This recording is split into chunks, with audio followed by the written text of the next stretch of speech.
నిన్నటి రోజుతో మనం బాలకాండ పూర్తి చేసుకోగలిగాం. శ్రీరామాయణ అంతర్గతమైనటువంటి బాలకాండ పూర్తి చేసి ఈనాడు అయోధ్యకాండలోకి ప్రవేశిస్తున్నాం. వాల్మీకి మహర్షి ఆ కాండలకి ఆ పేర్లు ఉంచడం వెనక శ్రీరామాయణానికి సంబంధించినటువంటి కథా విశేషాన్ని వివరణ చేస్తున్నటువంటి పరిస్థితిని బట్టి ఆ కాండలకు ఆ పేర్లు ఉంచారు. అయోధ్యకాండ అంటే ప్రధానంగా అయోధ్యానగరంలో జరిగినటువంటి ఇతివృత్తం. అదేమిటి? శ్రీరామాయణం రామచంద్ర ప్రభు అయోధ్యలోనేగా ఉండాలి. మిథిలానగరంలో సీతారాములకి వివాహం అయితే వాళ్ళ తర్వాత ఎక్కడ ఉండాలని మనం కోరుకోవాలి? అయోధ్యలోనే ఉండాలి. ఆయన అయోధ్యనే పరిపాలించాలి. ఆయన అయోధ్యనే పరిపాలిస్తే ఇంకా ఆయన నరుడిగా రావడం అనవసరం.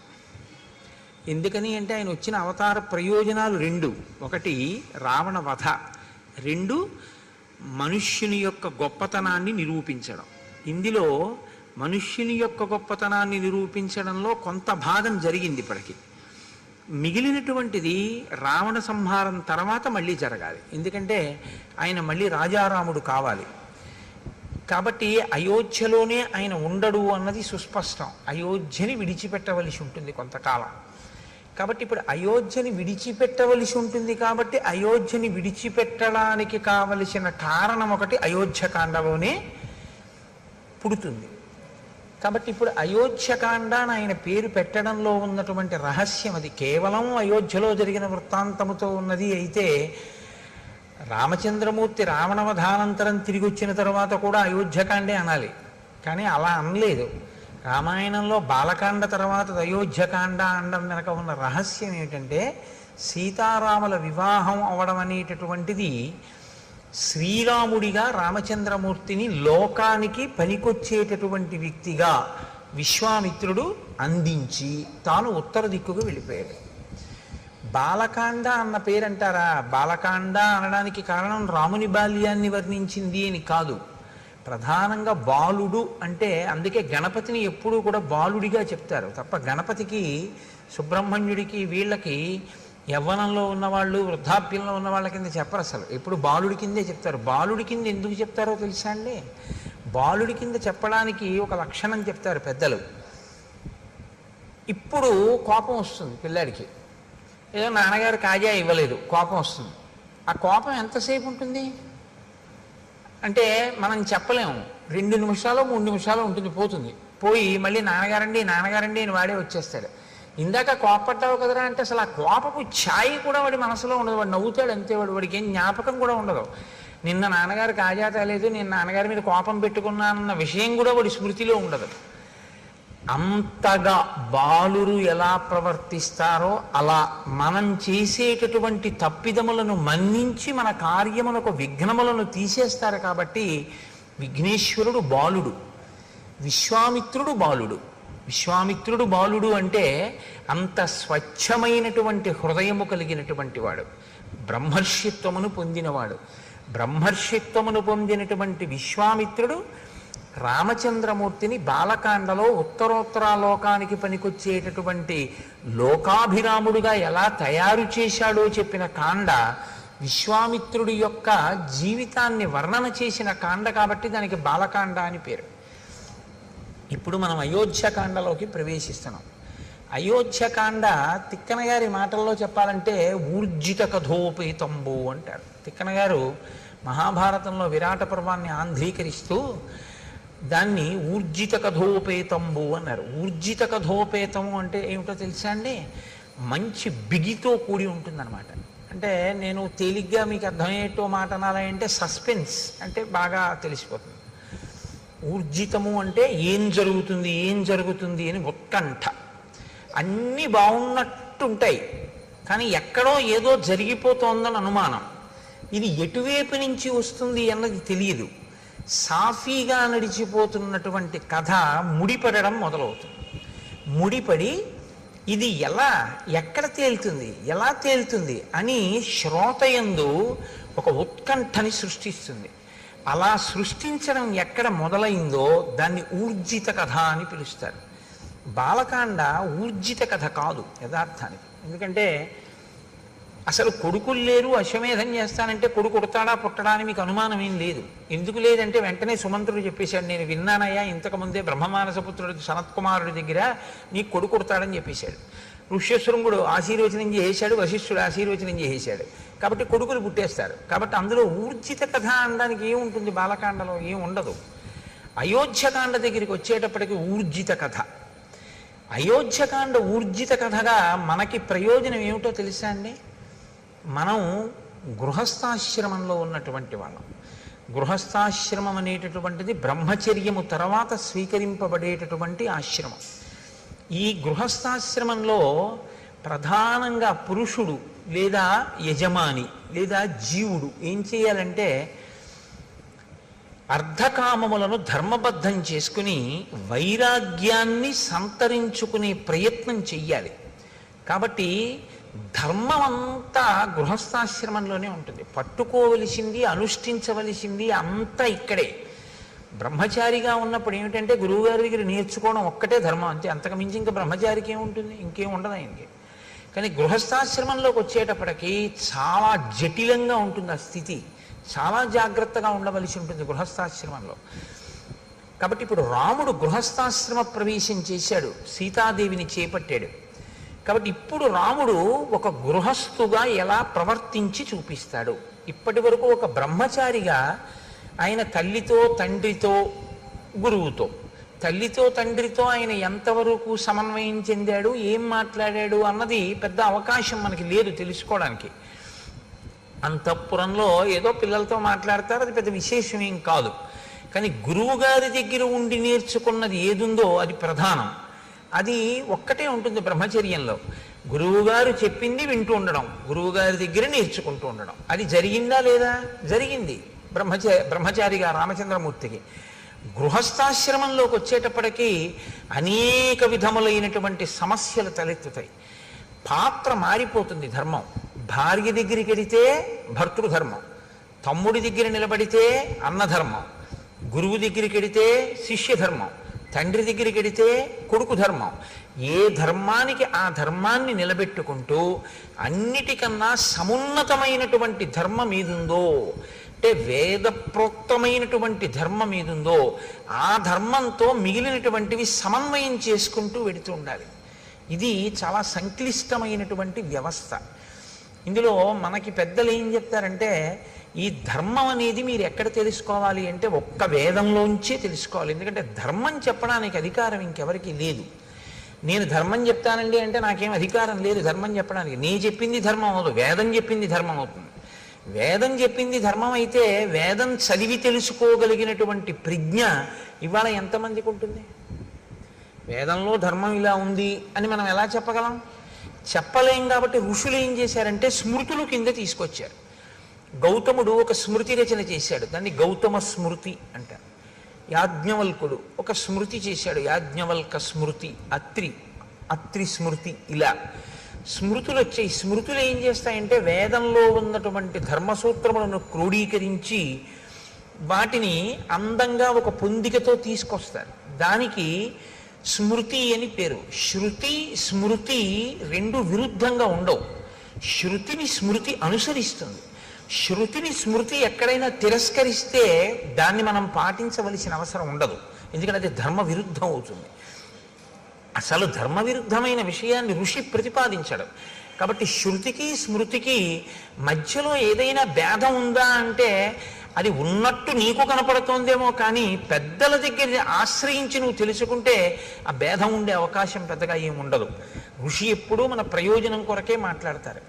కాబట్టే రఘువంశ కావ్యంలో కాళిదాసు గారు ఓ మాట అంటాడు, వేదాన్ని స్మృతి ఎలా అనుసరించిందో అలా నందినీ ధేనువుని దిలీప మహారాజు అనుసరించాడు అన్నాడు.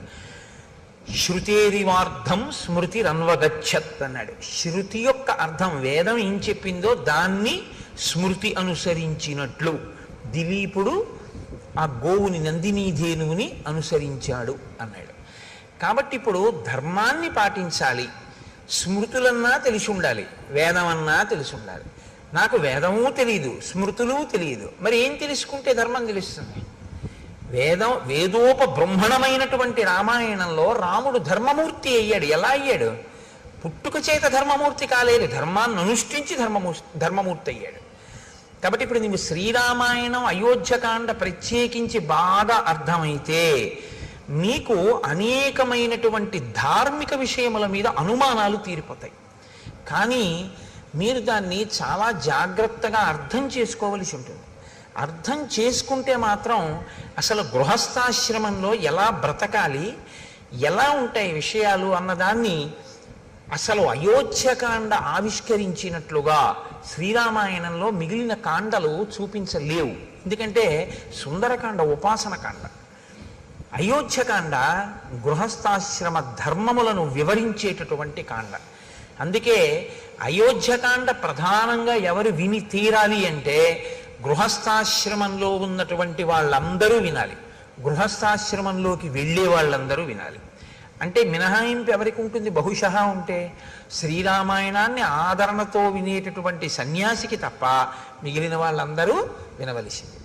అంత గొప్ప కాండ అయోధ్యకాండ. కాబట్టి ఊర్జిత కథోపేతంబు ఇక్కడే రసకందాయంగా ఉంటుంది. అంటే కథ ఒక కొత్త పుంత తొక్కి అవతార ప్రయోజనం వైపుకి నడుస్తుంది. అది ఎలా నడుస్తుందో, ఎంత గమ్మత్తుగా నడుస్తుందో మీరు ఇప్పుడు అవధరించేటటువంటి ప్రయత్నం చేద్దురు. కానీ నిన్నటి రోజున మీతో నేను ఒక మాట అని పూర్తి చేశాను. అన్ని ఋతువుల యందు సుఖములను అనుభవించారు సీతారాములు అంటూ నేను బాలకాండని పూర్తి చేశాను. అన్ని ఋతువుల యందు సుఖమును అనుభవించుట, ఈ మాట కొంచెం జాగ్రత్తగా మీరు పట్టుకోవాలి. మీకు సుఖంగా ఉందా అండి అంటుంటారు. ఈ ఫ్యాన్ పెట్టి మీకు సుఖంగా ఉందా అండి అంటారు. అంటే మీరు బాగా గుర్తుపెట్టుకోండి, అది ద్వంద్వము అని గుర్తు. ఖ అంటే ఆకాశం, సంస్కృతంలో ఖ అంటే ఆకాశం. ఆకాశానికి మార్పు ఏమి ఉండదు అసలు, అది ఎప్పుడు అలాగే ఉండదు.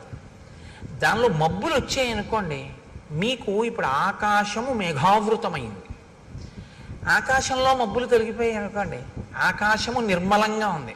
ఆకాశం ఏమైనా మారిందా? ఆకాశం ఏం మారలేదు. మబ్బులు కమ్మాయి, మబ్బులు పోయి.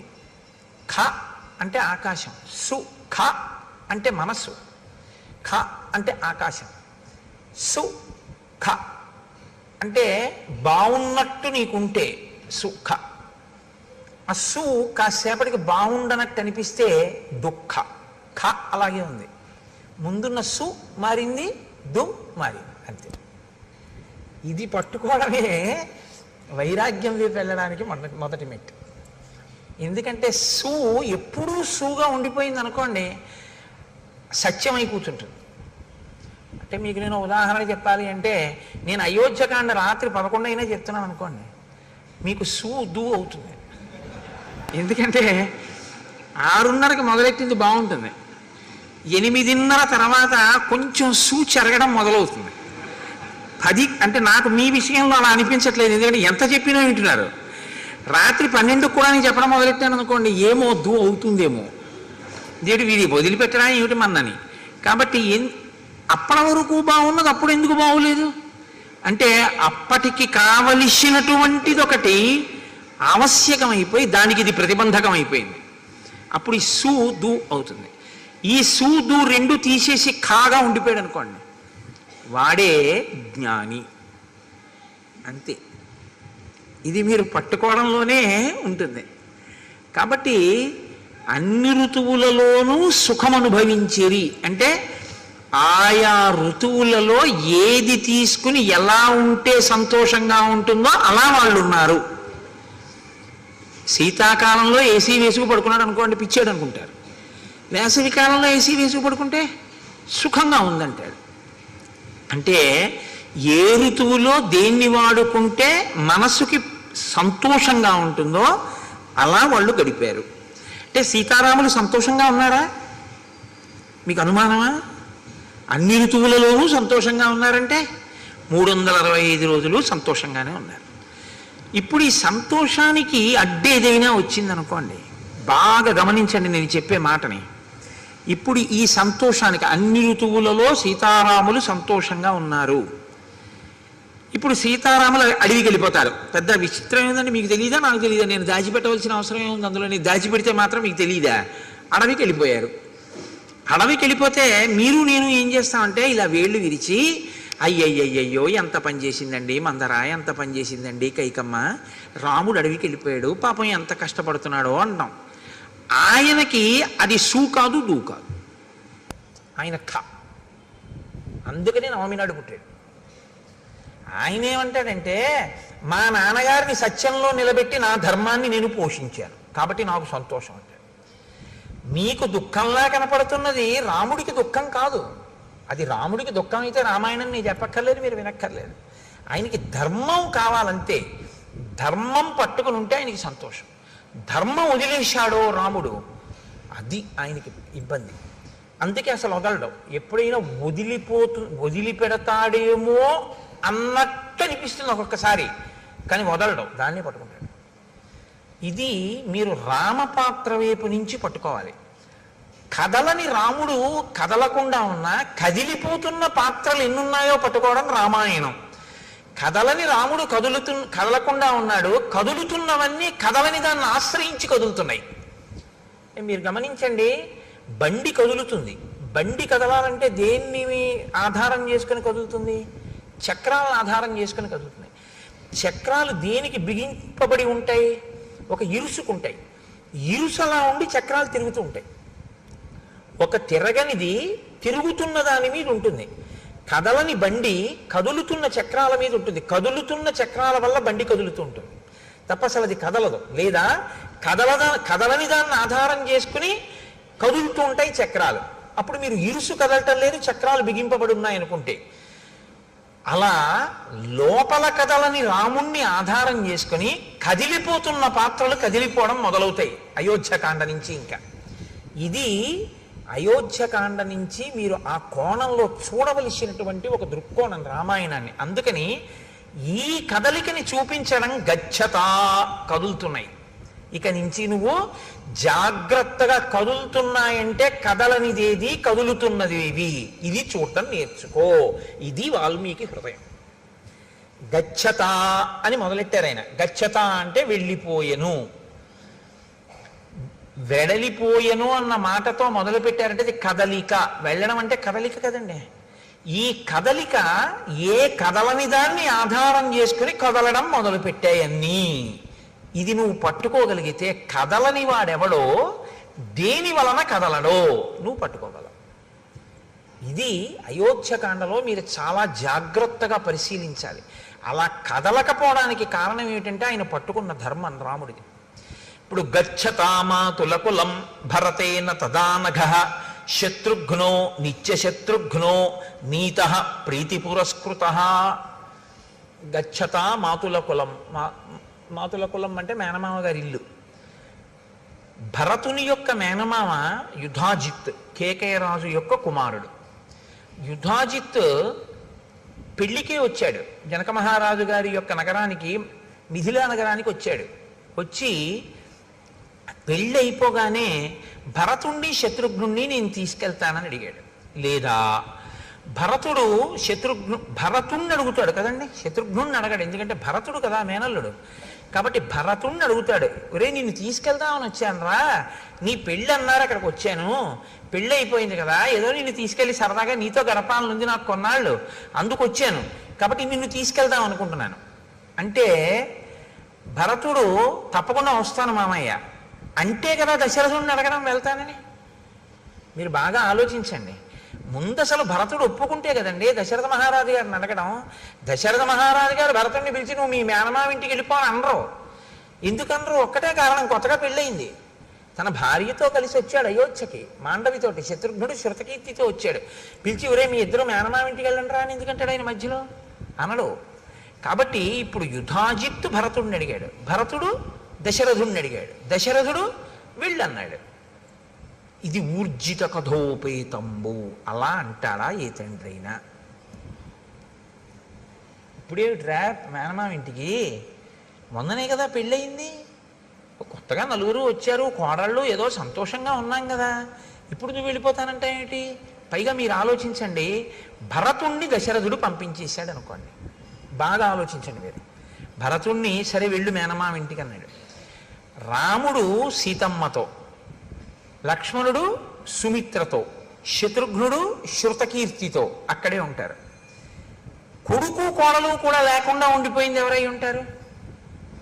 కైకమ్మ అయి ఉంటుంది. కైకమ్మ అంటే దశరథ మహారాజు గారికి మహా ఇష్టం, ముగ్గురు భార్యల్లో ప్రియపత్ని ఆయనకి. ఇప్పుడు ప్రియపత్ని దగ్గరికి ఆయన రోజు రాత్రి అక్కడికే వెడతాడు, పెద్ద భార్య దగ్గరికి కూడా వెళ్ళడు. కౌసల్య చెప్పింది ఆ మాట. కైకమ్మ దగ్గరికి వెడితే కైకమ్మ ఏముంటుంది, ఏమండే వాడినేమో మీరు పంపించేశారు, ఇల్లు చిన్నపోయింది, కొడుకు లేడు కోళ్ళు లేదు, వాళ్ళిద్దరూ సంతోషంగా ఉన్నారు, నేను చూడండి ఎలా ఉన్నానో అంటుందా? అందా? కాబట్టి కైకమ్మను అడగకుండా సరే నువ్వు వెళ్ళిపో అంటాడా? అన్నాడు. భరతుడు ఏం చేశాడు? సరే మామయ్య నీతో వచ్చేస్తానని తను వెళ్ళిపోయాడు. వెళ్ళిపోతూ ఏం చేశాడు? శత్రుఘ్నుని తీసుకెళ్ళిపోయాడు.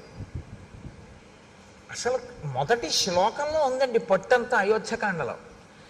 గచ్చతా మాతుల కులం భరతేన తదానగ శత్రుఘ్నో నిత్యశత్రుఘ్నో నీత ప్రీతి పురస్కృత. తీసుకెళ్లేటప్పుడు ఎలా తీసుకెళ్ళాడు? శత్రుఘ్నుణ్ణి అత్యంత ప్రీతితో తీసుకెళ్ళాడు. అత్యంత ప్రీతితో తీసుకెళ్ళడం దోషం కాదు, కానీ శ్రీరామాయణాన్ని మీరు జాగ్రత్తగా పరిశీలనం చేస్తే మాండవి శృతకీర్తి కూడా భరత శత్రుఘ్నులతో యుధాజిత్ ఇంటికి వెళ్ళినట్టు కనపడదు. భరతుడు తన మేనమామ ఇంటికి వెళ్తున్నాడు, శత్రుఘ్నుడికి యుధాజిత్తు మేనమామ కాడు. కానప్పుడు శత్రుఘ్నుడిని భరతుడు ఎలా పిలిచాడు? రమ్మని పిలిచాడు. శత్రుఘ్నుడు ఎలా వెళ్ళిపోయాడు? వెళ్ళిపోయిన వాడు ఇప్పుడు రమ్మన్నాడు, ఏమిటి రమ్మని బాగుంటుందా అని ఏమాత్రం అనుకోకుండా ప్రీతితో వెళ్ళిపోయాడు, ప్రీతితో తీసుకెళ్ళిపోయాడు. అంటే భరత శత్రుఘ్నుల మధ్య ఉన్న అన్యోన్యత ఎంత గొప్పదంటే, భరతుడు ఎక్కడుంటే శత్రుఘ్నుడు అక్కడ ఉంటాడు. కథని కథగా వినండి అంతే మీరు. నేను అదే మీకు మనవి చేసింది, శ్రీరామాయణాన్ని మీరేం పెద్ద చిలవల పలవలు చెయ్యక్కర్లేదు, కథని కథగా వినండి, అది అమృత ఫలం అంతే. ఎందుకంటే అది జరిగిన కథ, వాల్మీకి మహర్షి ఆచమనం చేసి దర్శనం చేసి రాశారు. మళ్ళీ మీరెందుకు దానికి కొత్త వన్నెలద్దడం ఏం అక్కర్లేదు, ఉన్నవి వినండి చాలు. ఉన్నది వింటే మీకు అమృతం లభిస్తుంది. అవతార ప్రయోజనం నెరవేరడానికి కథ ఎలా బిగుస్తోందో చూడండి. ఇప్పుడు వీళ్ళిద్దరి మధ్య సఖ్యత ఉంది. మిగిలిపోయిన వాళ్ళిద్దరు ఎవరు? రామలక్ష్మణులు మిగిలిపోయారు. వాళ్ళిద్దరు ఎక్కడున్నారు? అయోధ్యలో ఉన్నారు. వాళ్ళిద్దరి భార్యలు ఎక్కడున్నారు? అయోధ్యలో ఉన్నారు. భరత శత్రుఘ్నుల భార్యలు ఎక్కడున్నారు? అయోధ్యలోనే ఉన్నారు. పంపించిన దశరథుడు ఏదైనా మనస్సులో వాళ్ళు ఇక్కడ ఉండడం ఇష్టం లేక పంపాడా? వెళ్ళిపోయిన వాళ్ళు పెళ్ళవగానే ఏదైనా మనస్సు మారి మనం ఇక్కడ ఎందుకు, మనం మేనమామ ఇంటికి వెళ్ళిపోదామని వెళ్ళారా? ఇప్పటి వరకు ఇలాంటి అనుమానాలు ఏం లేవు రామాయణంలో కదండి. రామాయణం జరుగుతున్నప్పుడు దశరథుడి అంతఃపురం పక్కింట్లో మీరు ఉన్నారని ఊహిస్తే లోకం విషయాలు మనకు ఎక్కువ కావాలి కాబట్టి మనం ఆ కోణంలో ఆలోచించినప్పుడు దశరథుడు వెళ్ళమన్నాడా? పెళ్ళవగానే ఏమైనా మార్పు వచ్చి ఎవరి గొడవ వాళ్ళు చూసుకుంటూ ఏమైనా భరత శత్రుఘ్నులు ఇద్దరు వేరే వెళ్ళారా? మళ్ళీ ఇందులో కొత్త గొడవ ఏమిటంటే, భరత శత్రుఘ్నులు అన్నదమ్ములు గారు, ఒక తల్లి బిడ్డలు కారు, నలుగురు ఒక తండ్రి బిడ్డలు, కానీ నలుగురు ముగ్గురు తల్లుల బిడ్డలు. ఇందులో రామలక్ష్మణులు ఓ తల్లి బిడ్డలు మిగిలిపోయి శత్రుఘ్నులు ఓ తల్లి బిడ్డలు వెళ్ళిపోతే ఏదో ప్రమాదాన్ని మీరు శంకించవచ్చు. రాముడి దగ్గర సుమిత్ర కొడుకున్నాడు, భరతుడి దగ్గర సుమిత్ర కొడుకే ఉన్నాడు. సుమిత్రకి ఇద్దరు బిడ్డలు, లక్ష్మణుడు శత్రుఘ్నుడు. ఒకడు రాముడితో ఉన్నాడు, ఒకడు భరతుడితో ఉన్నాడు. ఒక తల్లి బిడ్డలే అయినా కూడా ఏమంటే రాజ్యం కదా, అధికారం కదా, వాళ్ళిద్దరి మధ్య మళ్ళీ పొసగలేదు. అందుకని ఒక ఆయన అటు చేరాడు, ఒక ఆయన ఇటు చేరాడు అనుకుందామా? అలా అనుమానం ఏమైనా ఉందా మీకు? ఊర్జిత కథోపేతంబో, ఆ కదలికలోనే ఎన్ని కదలికలు వచ్చాయో చూడండి, ఆలోచనలు. భరతుడు అక్కడ కదిలితే శత్రుఘ్నుణ్ణి తీసుకుని వెళ్ళిపోతే ఎంత కదిలిందో చూడండి కథ, ఎన్ని ఆలోచనలు కదిలేయో చూడండి. ఇప్పటి వరకు అలా ఏమైనా అవకాశం ఉందా ఎక్కడైనా? లేదు. ఇంకిక్కడి నుంచి అన్నీ కదులుతుంటాయి లోపల. కాబట్టి ఇప్పుడు ఆ వెంటనే మహర్షి అంటారు, మాతులే నాశ్వపతిన చేత భరతుడు శత్రుఘ్నుణ్ణి కూడా తీసుకుని వెళ్ళినా భరతుడి మేనమామ అయిన యుధాజిత్తు వీడు కూడా ఎందుకు వీడితోటన్న భావన ఆయనకేం లేదు. ఈ ఇద్దరు పిల్లలకి యుధాజిత్ ఇంటికి వెళ్ళిపోయేటప్పుడు నేను అన్నయ్యతో వెళ్ళడం ఎందుకని శత్రుఘ్నుడికి లేదు, ఇప్పుడు తమ్ముడిని తీసుకెళ్ళడం ఎందుకని భరతుడికి లేదు. అంటే అందరి మనసులు నిర్మలంగానే ఉన్నాయా? మరి ఎందుకు తీసుకెళ్ళినట్టు యుధాజిత్తు? ఒక్క కారణం చేత మాత్రమే తీసుకెళ్ళాడు, మేనమామగా తన ముద్దు చెల్లించుకోవడానికి. అంతకన్నా నువ్వు అనుమానాలు ఏమీ పెట్టుకోవద్దు. మహర్షి వేసినటువంటి సంకేతం. నువ్వు అంతకన్నా ఏమైనా అనుమానాలు పెట్టేసుకుంటావేమో, అక్కర్లేదు. ఎందుకని? పుత్రస్నేహేన లాలిత, మాతులే నాశ్వపతిన. అశ్వపతి యుధాజిత్తుకున్న మారుపేరు. కేవలం మేనమామల ముద్దు మేలైన ముద్దు, తాతలకు తా ముద్దు తాను అబ్బాయి అని జానపదం. మేనమామల ముద్దు మేలైన ముద్దు, అందుకని మేనమామ తీసుకెళ్ళాడు. వాళ్ళు వెళ్ళారు. వెళ్ళిన వాళ్ళు అక్కడికి వెళ్ళిపోయారు కదా పెళ్ళవగానే. మరి భార్యల మీద కానీ తండ్రి మీద కానీ వాళ్ళంతా ప్రేమ లేని వాళ్ళ? మరి రామలక్ష్మణులు ఉన్నారు, వాళ్ళిద్దరు వెళ్ళిపోయారు. తల్లిదండ్రుల మీద ఏమండి మీరు ఏమైనా చెప్పండి కానీ రామలక్ష్మణులకి ప్రీతి ఎక్కువ, అందుకే వాళ్ళు పాపం ఎప్పుడు విడిచిపెట్టి వెళ్ళలేదు. వాళ్ళిద్దరూ మాత్రం చూడండి తగుదనమ్మా అని మేనమామ గారు ఇంటికి వెళ్ళిపోయారని మీరు అంటారేమో. వెంటనే మహర్షి అంటారు, సర్వ ఏవతు తస్యేష్టా చత్వారః పురుషర్షభాః స్వశరీరాబ్దినిర్వృత్తాః చత్వార ఇవ బాహవః. దశరథ మహారాజు గారికి రామ లక్ష్మణ భరత శత్రుఘ్నులు నలుగురి యందు ఉన్నటువంటి ప్రీతి ఎటువంటిదంటే, తన శరీరములోనే ఉన్నటువంటి ఉత్పన్నమైన 4 బాహువుల యందు తనకి ఎలా సమానమైన ప్రేమ ఉంటుందో దశరథుడికి కూడా అలాగే నలుగురు కొడుకుల మీద సమానమైనటువంటి ప్రేమ ఉన్నది. అంతే తప్ప భరత శత్రుఘ్నుల మీద తక్కువ ప్రేమ, రామలక్ష్మణుల మీద తక్కువ ప్రేమ అలా ఏం ఆయనకి లేదు. ఆయన మేనమామ పిలిచాడు, పంపించాడు. రామలక్ష్మణులు ఉన్నారు. శత్రుఘ్నుడు ఎప్పుడు భరతుడిని విడిచిపెట్టి ఉండడు, వెళ్ళిపోయాడు. లక్ష్మణుడు రాముడిని విడిచిపెట్టి ఉండడు, రాముడితో పాటు అంతఃపురంలో ఉండిపోయాడు. అంతవరకే. కాబట్టి భ్రాతరం స్మరతాం వీరో వృద్ధం దశరథం నృపం. వెళ్ళిన భరత శత్రుఘ్నులు ఎప్పుడూ దశరథ మహారాజు గారిని తలుచుకుంటూ ఉంటారు. ఎందుకు తలుచుకుంటూ ఉంటారు అంటే, నాన్నగారు పెద్దవారు అయిపోయారు, అది కారణం. వృద్ధం, అరే నాన్నగారు పెద్దవారు అయిపోయారే, మనం మామయ్య ఇంటికి వచ్చాం, సంతోషంగా గడుపుతున్నాం. కానీ పెద్ద ఆయన పాపం నాన్నగారి దగ్గర మనం ఉంటే నాన్నగారు సంతోషించి ఉండేవారు, నాన్నగారికి మనం శుశ్రూష చేసి ఉండేవాళ్ళం, ఇక్కడికి వచ్చాం, పెద్దవారు నాన్నగారు ఎలా ఉన్నారో అని వాళ్ళు నాన్నగారిని తలుచుకుంటూ ఉంటారు తప్ప వాళ్ళకి ఇంకా ఏ విధమైనటువంటి అన్యమైన ఆలోచన వాళ్ళకి లేదు. దశరథుడికి ఉన్నట్టు కనపడదు, యుధాజిత్తుకి లేదు, రామలక్ష్మణులకి లేదు, కానీ కదిలారు. కదలిక మాత్రం సంభవించింది. తేషామపి మహాతేజ రామో రతికర పితుః స్వయంభూరివ భూతానాం బభూవ గుణవత్తరః. ఈ అంతఃపురంలో రామలక్ష్మణులు ఉన్నప్పుడు దశరథ మహారాజు గారు పరిపూర్ణమైనటువంటి తృప్తినే పొందుతున్నాడు. ఎందుకు పొందుతున్నాడు అంటే, నలుగురు కొడుకులైనా అందులో పెద్దవాడైనటువంటి రామచంద్రమూర్తి యొక్క గుణముల శోభ అటువంటిది. మహాతేజ, గొప్ప తేజోవంతుడు. రామో రతికర పితుః, తండ్రికి సర్వకాలముల యందు తృప్తిని కలిగించేటటువంటి మనస్తత్వం ఉన్నవాడు. స్వయంభూరివ భూతానాం బభూవ గుణవత్తరః, ఆయన పరాక్రమశాలి, పైగా అందరి చేత కూడా అన్ని భూతములకు కూడా ప్రీతిపాత్రుడు. అటువంటి రాముడు అంతఃపురంలో ఉన్నాడు. సహి రూపోపపన్నశ్చ వీర్యవాననసూయకః భూమా వనుపమ సూనుః గుణైర్దశరథోపమః. ఆయన గొప్ప రూపవంతుడు రామచంద్రమూర్తి, వీర్యవంతుడు అన్న మాటని మీరు కొంచెం జాగ్రత్తగా అర్థం చేసుకోవాల్సి ఉంటుంది. వీర్యవాన్ అని సంస్కృతంలో ఎందుకంటారంటే, వీర్యవాన్ అంటే అర్థం ఏంటంటే, శత్రువులతో యుద్ధం చేసేటప్పుడు తాను లోపల ఏ విధంగానూ నీరసపడకుండా, అంటే 1000 మంది వచ్చి మీద పడ్డారనుకోండి, కొట్టేస్తే మళ్ళీ 1000 మంది వచ్చారనుకోండి, ఇలా ఎంతసేపు యుద్ధం చేయని, ఇలా వచ్చి మీద పడుతూనే ఉన్నారని లోపల తాను కుందకుండా ఎంతో ప్రీతితో రెట్టించిన ఉత్సాహంతో లోపల తనని తాను నిలబెట్టుకుంటూ ఎదుటివాడితో పోరాటం చెయ్యగలిగినటువంటి వీరుణ్ణి వీర్యవాన్ అని పిలుస్తారు. కాబట్టి అటువంటి వీర్యవంతుడైన, అనసూయకః, ఇతరుల మీద అసూయతో ఉండేటటువంటి లక్షణం ఉన్నటువంటి వాడు కాడు. భూమా అనుపమ సూనుః, ఈయన పోల్చి చెప్పడానికి వీలు లేనటువంటి కుమారుడు.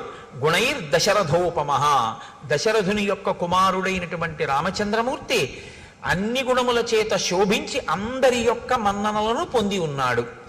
అంటే ఇప్పుడు మీరు ఒక విషయాన్ని గుర్తుపెట్టుకోవాలంటే, రాముడు పుట్టినప్పుడు ఇవన్నీ చెప్పారు కదా, ఇప్పుడు ఎందుకు చెప్తున్నారు ఇప్పుడు మళ్ళీ అయోధ్యకాండలో?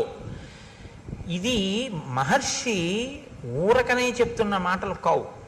ఇప్పుడు రాముడు పెద్దవాడయ్యాడు, ఇప్పుడు రాముడు యవ్వనంలో ఉన్నాడు, ఇప్పుడు రాముడు గృహస్థాశ్రమంలో ఉన్నాడు, ఇప్పుడు రాముడు భార్యాయుతుడై ఉన్నాడు, ఇప్పుడు రాముడు పెద్దవాడయ్యాడు. పెద్దవాడైనటువంటి రాముడు తన గుణముల చేత ప్రజలతోటి ఏమనిపించుకుంటున్నాడు? పెద్దవాడైన రాముడు గురువుల యొక్క హృదయంలో ఎలా ఉన్నాడు? పెద్దవాడైన రాముడు బ్రాహ్మణుల యొక్క హృదయంలో ఎలా ఉన్నాడు? పెద్దవాడైన రాముడు విద్వాంసుల హృదయంలో ఎలా ఉన్నాడు? పెద్దవాడైన రాముడు ఏమీ తెలియనటువంటి ఆడవాళ్ళ యొక్క మనసులలో ఎలా ఉన్నాడు? ఆడవాళ్ళ మనసులలో అన్న మాట నేను ప్రత్యేకంగా ఎందుకంటున్నానంటే, వాళ్ళు కేవలం ఇంటికి పరిమితమై కేవలం భర్తని అనుగమించేటటువంటి పాతివృత్యము కలిగినటువంటి స్త్రీలు కాబట్టి అసలు పరపురుషుడి గురించి ఆలోచనే ఉండదు. అటువంటి వాళ్ళు తన భర్త తన బిడ్డల గురించి మాత్రమే ఆలోచించే లక్షణం ఉండేటంతగా శుద్ధమైన మనస్సుతో ఉండేటటువంటి తరుణ వయస్సులో ఉన్న స్త్రీలు, అంటే యవ్వనంలో ఉన్నవారు వృద్ధులైన వారు కూడా రాముడి గురించి ఏమనుకుంటుంటారు. ఇది రాముడు యవ్వనంలోకి వచ్చే లోపల గెలుచుకున్న మనసుల యొక్క స్థితి. ఎంతమందితో ఆయన సమన్వయమయ్యాడో, ఎంతమంది మనసు చూరగొన్నాడో, ఎంతమంది మనసు చూరగొనలేకపోయాడో మీరు చూడాలి. ఎందుకంటే మీరు ఒకటి చూడండి, లోకంలో ఏ ఒక్కడూ అందరి మనసు చూరగొనడం అనేటటువంటిది సంభవం అయ్యే విషయం ఎప్పుడూ కాదు, ఎప్పుడూ కాదు, రాముడికి కూడా కాదు. మీరు చాలా జాగ్రత్తగా చెప్పాలి ఆ మాట. ఎందుకో తెలుసా? మహర్షి ఈ సర్గలో ఏం చెప్తారంటే, రాముణ్ణి మెచ్చుకోని వాడు లేడు అని చెప్తారు. కొన్ని సర్గలు దాటగానే ఎవ్వరికీ కనపడనన్ని అవగుణములు మందరికి కనపడ్డాయి. అంటే ఉన్నదా లేదా ఒక్కతైనా?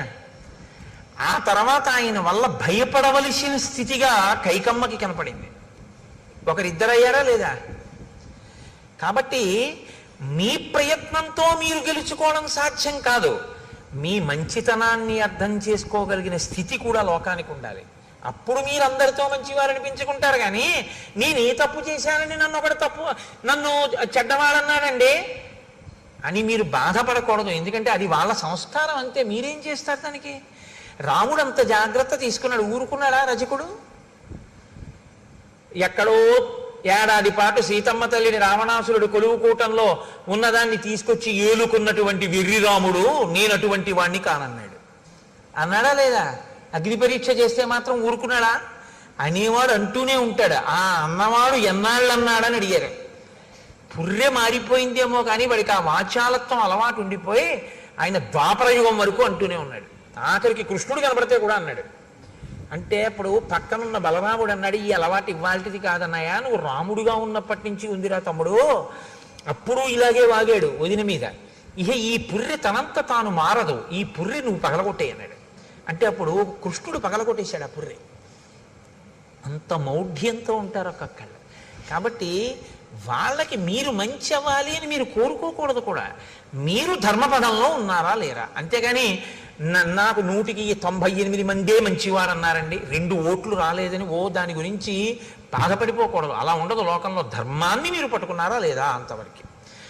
కాబట్టి నతు నిత్యం ప్రశంతాత్మ మృదుపూర్వంతు భాషతే ఉచ్యమానోపి పరుషం నోత్తరం ప్రతిపద్యతే. రాముడి గురించి వినడం అంటే గృహస్థాశ్రమంలో ఉన్నవాడు నేర్చుకోవలసిన విషయాన్ని మీరు పట్టుకోవలసి ఉంటుంది. సతు నిత్యం ప్రశాంతాత్మ, ఆయన ఎప్పుడూ ప్రశాంతమైనటువంటి స్థితిలో ఉంటాడు. ఇది కొంచెం మీరు జాగ్రత్తగా పట్టుకోవాలి. నేను ప్రశాంతంగా ఉన్నానండి, మీరు వచ్చి నన్ను తిట్టారు, నా మనసు పాడైపోయింది. ఇప్పుడు బాగా గుర్తుపట్టండి, నేను మీ తిట్లు పుచ్చుకోలేదు. ఏమైంది? మీరు పాడయ్యారు కదా. ఇన్ని తిట్టినా వాడు చూడరా హాయిగా వెళ్ళిపోతున్నాడు, వాడు ఏం పట్టించుకోవడం, ఇంకా బీపీ మీకే వస్తుంది కదా. అంటే ఏది పుచ్చుకోవచ్చో ఏది పుచ్చుకోకూడదో దాన్ని పుచ్చుకోవలసిన దాన్ని పుచ్చుకుని పుచ్చుకోక్కర్లేదనుకున్న దాన్ని పుచ్చుకోక్కర్లేకుండా పక్కగా వదిలేయగలిగిన ప్రజ్ఞ, అంటే అది సద్విమర్శ అయి మంచి అయితే పుచ్చుకుని, అప్పుడు అది మీరు తీసుకోవాలి, ఇది మనం మార్చుకోవలసింది అనుకుంటే పుచ్చుకుని మార్చుకుంటారు. బాధపడవలసిన అవసరమే ఉంది. ఇది మనం పుచ్చుకోవలసిన అవసరం ఉన్నది కాదు అనుకుంటే మీరు దాన్ని వదిలిపెట్టేస్తారు. ఇప్పుడు బాధపడవలసిన అవసరమే ఉంది. మీరు పట్టుకున్నారో లేదో. అలా ఉంటే మీరు ప్రశాంతాత్మ. అలా కాకుండా మీకు పనికొచ్చేదే చెప్పాడు ఒక ఆయన, ఏమండి అలా ఉండకండి, కొంచెం మీరు అనుకుంటున్నారు కానీ కాస్త మీరు అలా ఉండడం వల్ల ఇబ్బంది ఉంటుంది, మీరు కొంచెం ఆ పద్ధతి మార్చుకుని ఇలా ఉండండి అన్నాడు. మీరు కొంచెం పరిశీలన చేస్తే నిజమే, నేను అలా చేయడం కన్నా ఇలా చేస్తే బాగుంటుందేమో అనిపించింది. అప్పుడు మీరు అలా చేయండి, ప్రశాంతాత్మ. మీరు నాకు ఆయన చెప్పడం ఏంటి, నాకు ఆయన నన్ను ఆయన అలా అనడం ఏంటి అని పీక్కున్నారు అనుకోండి, అశాంతాత్మ, అశాంతి. ఇప్పుడు అది మనం పుచ్చుకోవలసింది లేదు. ఆయనకి తెలియదు పాపం, ఏం మాట్లాడాలో తెలియదు, కాబట్టి ఏదో మాట్లాడాలనుకుని మాట్లాడేశాడు అంతే. కాబట్టి దాని గురించి పెద్ద చింత లేదు, వదిలిపెట్టేసి అక్కడతో. ఇప్పుడు ప్రశాంతాత్మ కదా. ఇది మిమ్మల్ని బట్టి ప్రశాంతాత్మ కానీ పక్కవాడిని బట్టి ప్రశాంతాత్మ ఎప్పుడూ ఉండదు. అలా అయితే నేను ఏం చేయాలో తెలుసా అండి, అసలు మనిషి అన్నవాడు కనపడని చోటుకు పారిపోవాలి నేను ప్రశాంతంగా ఉండాలంటే. అది సంభవం అండి గృహస్థాశ్రమంలో. తెల్లారులేస్తే కొడుకుంటాడు, భార్య ఉంటుంది, బిడ్డలు ఉంటారు, పాలవాడు ఉంటాడు, పూలవాడు ఉంటాడు, ఉద్యోగానికి వెడతాం, అధికారులు ఉంటారు, అందరూ ఉంటారు. అందరితోటి సమన్వయం అవ్వాలి. అందరితోనూ సమన్వయం అవుతూ మీరు ప్రశాంతాత్మ. అలా ఉండాలంటే ఇది మీకు రావాలి. మీకు వస్తే మీరు ప్రశాంతాత్మ. రాముడు ప్రశాంతాత్మ. ఇది పట్టుకోండి బాగా. ఇప్పుడు రాముడు ఏది పుచ్చుకోవాలో అది పుచ్చుకుంటాడు, ఇది అక్కర్లేదని కూడా వదిలేస్తాడు. అందులో ఆయన ఇప్పుడు అలాగే ఉంటాడు. ఉండని వాళ్ళు ఎవరంటే ఇన్నన్నా అలా ఉన్నాడని బాధపడేవాడు, ఇంత చెప్పినా మార్చుకోలేదని బాధపడేవాడు, లేకపోతే నీ చెప్తే మార్చుకున్నాడని పొంగిపోయేవాడు. మీరు పట్టుకున్నారో లేదో. ఆయన మార్చుకున్నాడండి, ఆయనండి నీ చెప్తేనే మార్చుకున్నాడని వీడు పొంగిపోయాడు. ఇప్పుడు పొంగు వీడిది, ఆయన ఏందేం లేదు, ఆయన ప్రశాంతాత్మ. నీ చెప్పానండి, ఆయన వినలేదు, వీడు కుంగిపోయాడు, కుంగిపోయింది వీణ, ఆయనకేం లేదు, ప్రశాంతాత్మ. పొంగు కుంగు నీకొస్తున్నాయి, ఆయనకేం లేదు.